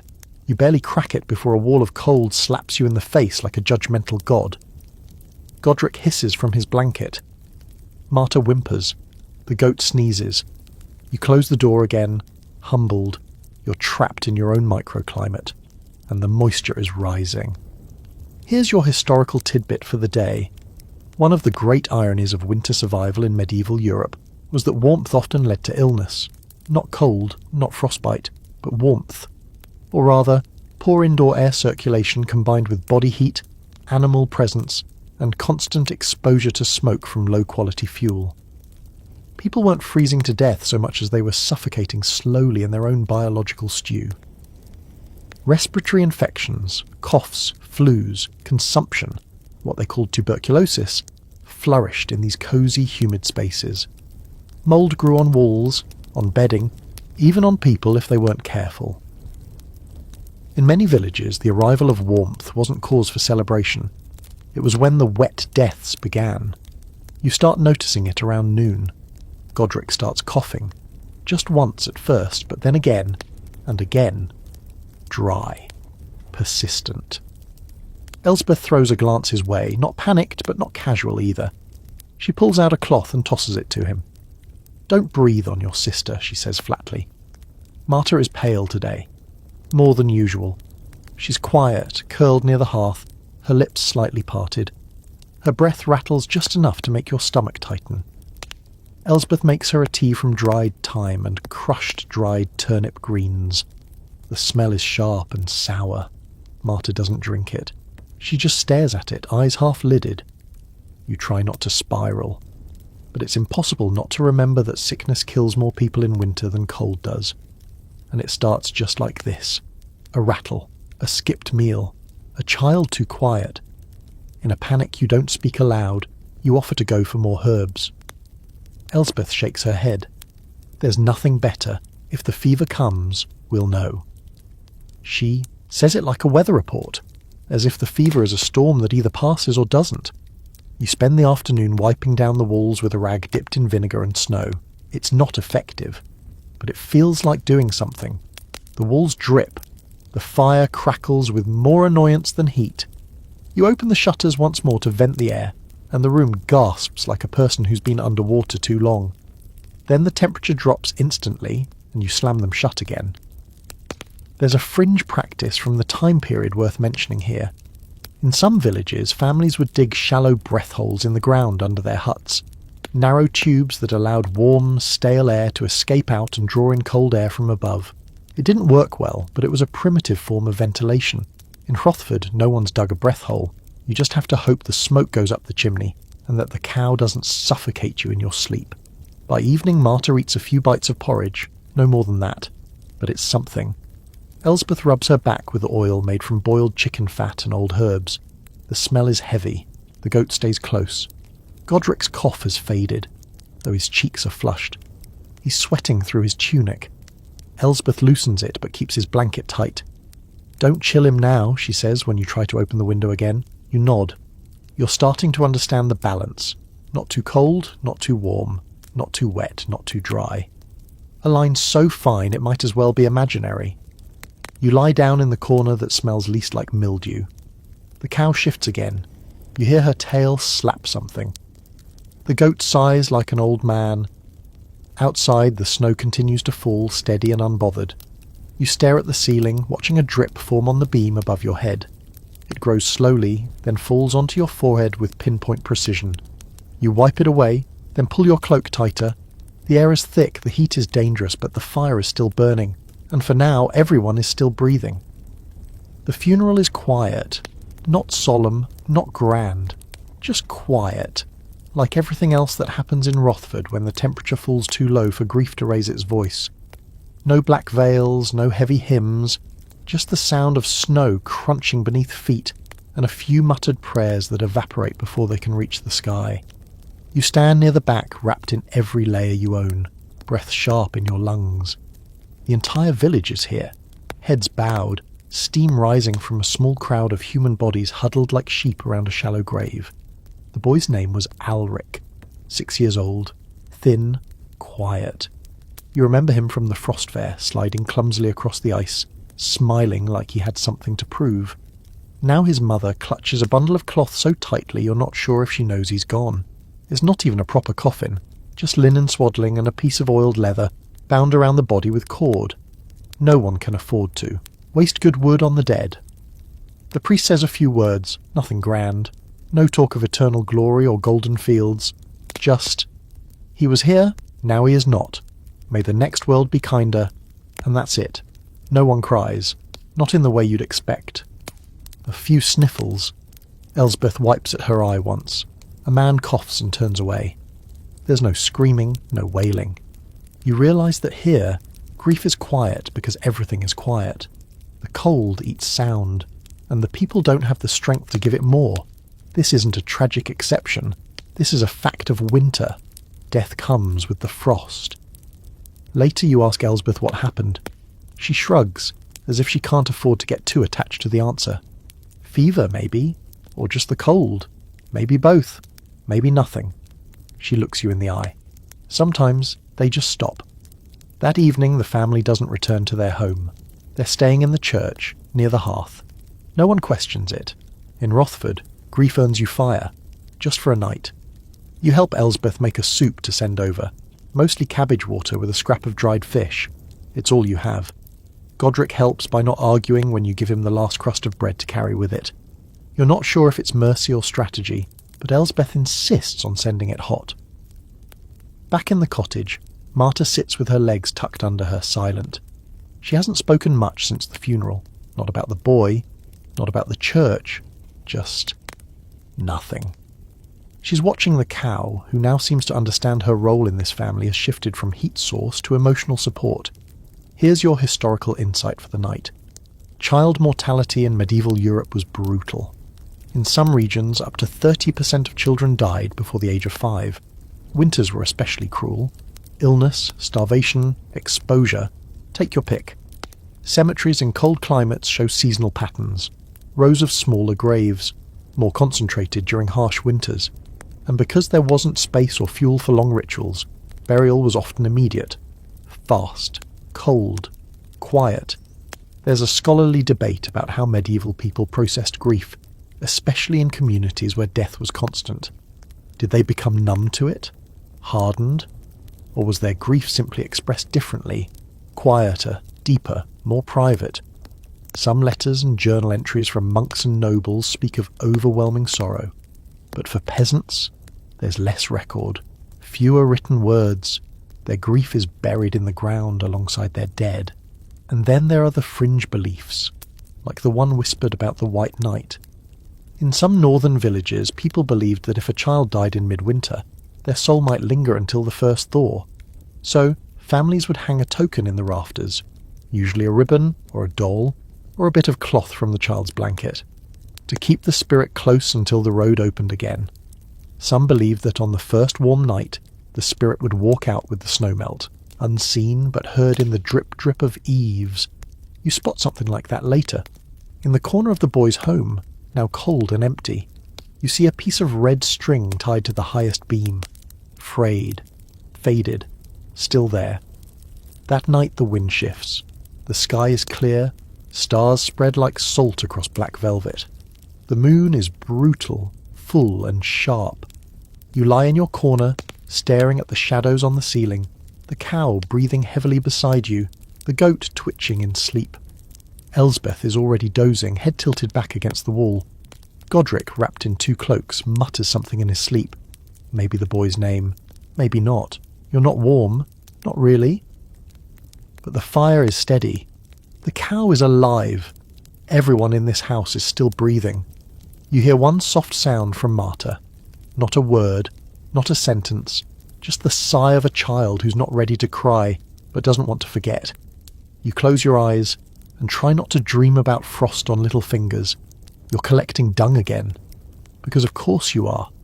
That's your life now. Frozen fields, numb fingers, and cow droppings so dry they clink like pottery when you toss them into the basket.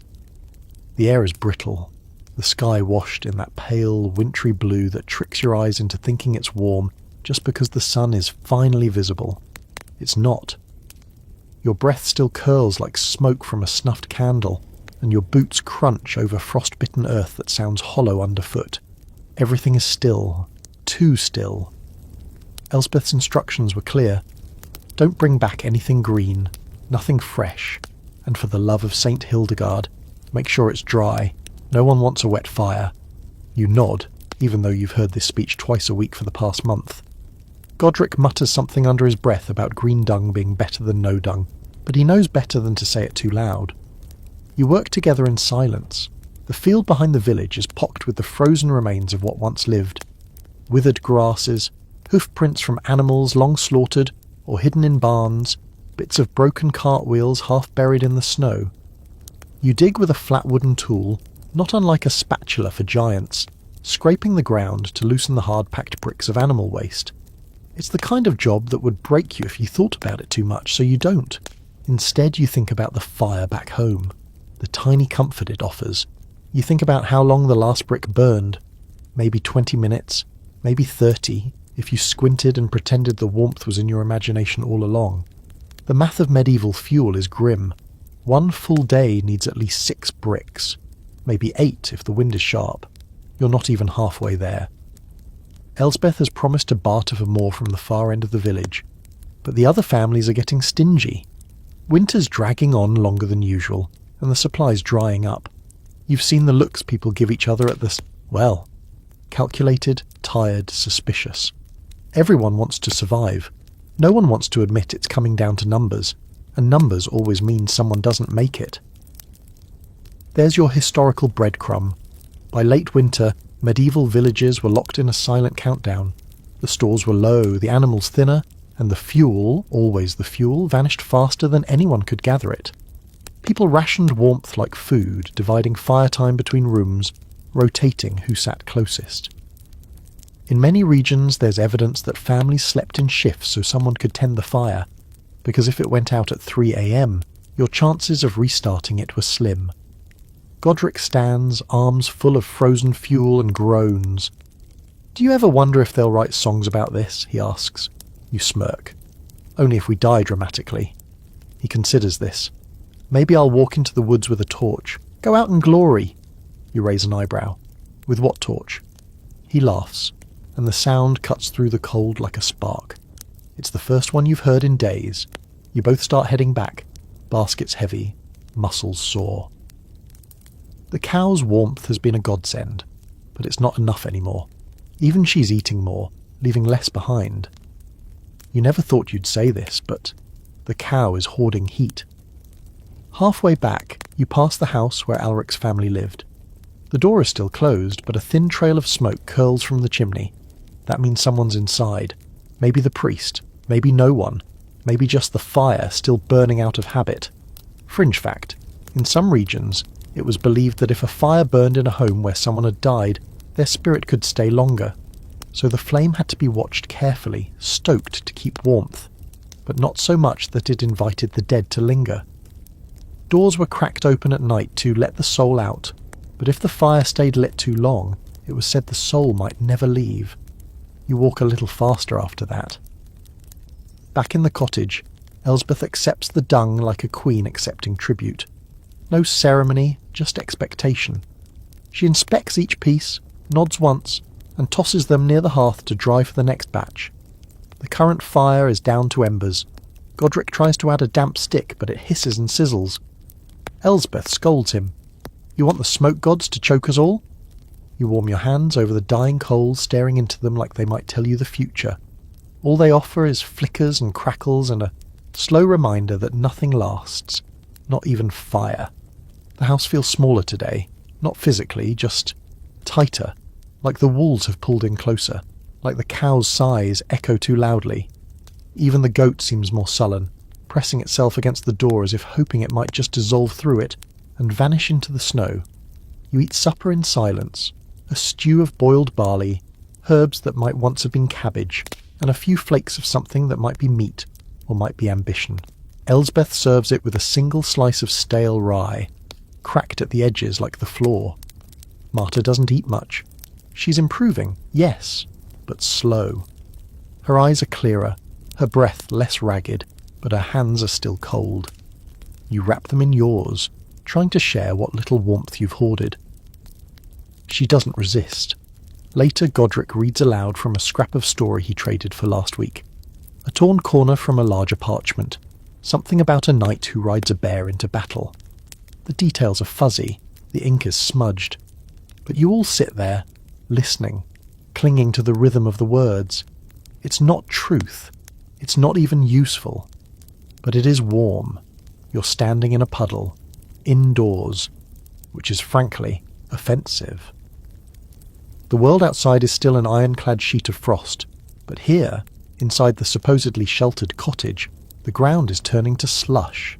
Not all of it, just that treacherous little corner near the hearth where the straw floor's begun to rot and the snow tracked in by 100 frozen boots has started to thaw. It squishes when you step on it, like a secret waiting to ruin your day. The thaw is here, or at least it's pretending to be. Outside, the snow still covers everything like a secret no one wants to dig up. But during the day, the air softens, slightly. The sun lingers longer. The icicles on the eaves begin their slow, dramatic drip. You'd think this would bring joy, but it doesn't. It brings anxiety. Because now everything is wet. The walls, the ceiling, the clothes, the food stores, even your bones feel damp. The house smells like old sheep and composted regret. Mould has taken up residence in the rafters like it pays rent. The fire, bless its overworked soul, is doing its best, but it's now fighting moisture instead of cold. Every time Elsbeth adds fuel, the room fills with steam, then smoke, then a long wheezing cough from Godric, whose lungs are still catching up from last week's fever. This isn't warmth, it's rot. Elsbeth is in a mood today, not angry, not sad, just wound tight, like a bowstring about to snap. She slams pots a little too hard, speaks in clipped sentences. You've seen this before. The thaw is triggering something old in her bones. A memory of other thaws, other losses. There's a superstition in Hrothford. The thaw takes more than the freeze ever could. People drop dead in early spring. Their bodies, used to stillness and slow cold, can't handle the shift. It's like being boiled alive after a season of ice. You open the door to air out the cottage and immediately regret it. The sun may be out, but the ground is a bog. Mud sucks at your boots with every step. Meltwater trickles from roofs, carving channels through the snow, pooling in places no one remembers were low until they become lakes. Chickens wander around in a state of confused dampness, feathers puffed, eyes glazed. A pig passes you, groaning like it's questioning every decision that brought it here. Godric follows you outside carrying a cracked bucket to scoop water from the path leading to the well. The bucket used to hold grain. Now it holds a mystery soup of snowmelt, ash and goat pea. It's unclear what he plans to do with it. You don't ask. Here's your historical context. Early spring was, without exaggeration, one of the most dangerous times to be alive in the medieval world. Food stores were lowest, illness peaked, flooding was common, and the roads, if you could call them that, turned into endless mud traps. Trade halted. Travel stopped. Villages became isolated not by snow but by sludge. It was called the Hunger Gap, that cursed limbo between when winter stores ran out and spring crops began to grow. For some, it lasted weeks. For others, it was the difference between life and not making it to Easter. You and Godric make your way to the edge of the village, where the stream has overrun its banks. It wasn't a big stream to begin with, but now it sprawls across the path like it owns the place. The small footbridge that crossed it? Gone. Or rather, melted into it, the planks bobbing like sad little boats. I could jump it, Godric says, already judging the distance. You absolutely could not, you reply. He tries anyway. He lands in mud up to his knees, lets out a yelp, and immediately regrets every life choice. You help him back out, laughing, which earns you a solid splash of mud to the face. Fair. You trudge back to the house, wetter and worse for wear. Inside, Elsbeth is boiling something pungent on the hearth. Onion skins, dried herbs, maybe the sole of a sock. It smells like it could cure or kill depending on the dosage. Marta sits nearby, cheeks pink again, eyes brighter. She offers you a square of something sticky. Dried berry paste, tart and tough. You chew it like jerky. It's perfect. She's feeling better. That, at least, is a win. Elsbeth hangs damp cloaks by the fire. It only makes the room wetter. Steam rises from every surface. You scrape more mould from the corner and swear you hear it laugh. Everything smells of rot and rebirth. You don't know whether to burn the place down or plant something in it. Fringe fact of the day? Some households in late winter would burn entire straw mattresses to dry out the house. It wasn't about comfort. It was about mould control. The straw was full of fleas, lice, moisture and despair. Burning it gave the family a day of cleaner air, and one fewer thing to sleep on. The gamble was often worth it. By evening the fire is sputtering. Not for lack of fuel, you've managed to stash a few precious bricks, but because even the fire seems tired. The cow breathes slowly in the corner, flicking her ears at unseen irritations. The goat tries to chew a damp curtain. You sit in the middle of the cottage watching drips fall from the ceiling in time with your heartbeat. You're not freezing. Not anymore. You're just soggy and sore and done, but you're here, and that counts. The bird is small, grey, unimpressive really, more fluff than feathers, barely big enough to be worth noticing. But there it is, perched on the half-thawed fence post just outside Elsbeth's cottage, blinking at you like it owns the place. You pause in the doorway, basket in hand, breath held. Not because it's rare, not because it's beautiful, but because it's the first thing with wings you've seen in months. And for some reason that feels monumental. It chirps, a single, sharp note. Then it flies away. Godric sees it too, standing behind you, and whispers, "Spring," like the word is a secret, or a curse, or both. You step outside together, letting the door swing half-closed behind you. The sun is higher now, clearer, warmer. The snow hasn't vanished, but it's broken. Patches of brown earth have started to reappear like memories creeping back after a long fever. The trees are still bare, but the air doesn't bite. It merely nudges. Elsbeth says nothing, but when she joins you on the threshold, she squints up at the sky, sniffs once, and says, "Soon." You don't ask what. You already know. Today's chore is digging out the latrine. Romantic, right? But it has to be done. Over the winter it's been buried in snow, the path to it treacherous and slippery. Most people have been improvising. Buckets, corners, that one scandalous spot behind the barn that everyone pretends not to know about. But now the ground is soft enough to dig again, which means it's time to deal with what winter left behind. You and Godric take turns breaking the ice-crusted soil with a shovel that's more rust than metal. It's heavy, awkward, and squeals like a cursed flute every time it bites into frozen mud. The smell is, well, you already know. But now it's blooming in the warmth, rich and terrible, a reminder that survival isn't clean, it's honest. Here's your final historical insight. Sanitation was one of the least glamorous parts of medieval life. Latrines were often simple pits covered by wooden planks or stone slabs, shared by multiple families, and rarely cleaned. In winter they froze, in spring they thawed. Overflow and disease were rampant. Some monasteries had clever drainage systems, but peasants? They had shovels and patience, and if they were lucky, a bit of privacy. There's a scholarly theory that spring fevers weren't just from mould or lingering coughs, but from contact with thawing waste, bacteria waking up after their long nap, typhoid, dysentery, all the classics. Spring was beautiful, yes, but it came with consequences. Back in the house, Marta is sweeping. Sweeping! It's almost ridiculous, but also beautiful. She's using a rag-wrapped broom to push aside the soggy remains of straw and dirt. creating order out of the filth. Her cheeks are flushed, not with fever but with movement. Her strength is back. Elsbeth watches her without smiling. Then she gets to work airing out blankets, hanging them across the doorway to catch sunlight. Even the cow gets ushered back outside, clomping into the yard with an expression of deep bovine betrayal. The goat follows voluntarily. Inside, the cottage breathes. You didn't realise how long it's held its breath until now. The smoke has cleared, the walls are drying, the mould has stopped spreading or at least gone dormant. Even the fire is burning cleaner. No more hissing and coughing, just a steady orange glow like it's finally found its rhythm. You sit near the hearth and notice something strange. You're not cold. Not just not freezing, but actually comfortable. A little too warm even. You pull off your outer cloak, then your scarf. You blink at yourself, almost suspiciously. Elsbeth laughs under her breath. You'll miss it when the flies come, she says. Outside, the village is stirring. People you haven't seen in weeks step cautiously from their homes, blinking like moles. Someone's patching a roof. Someone else is trying to scrub soot from their windows. There's more colour now.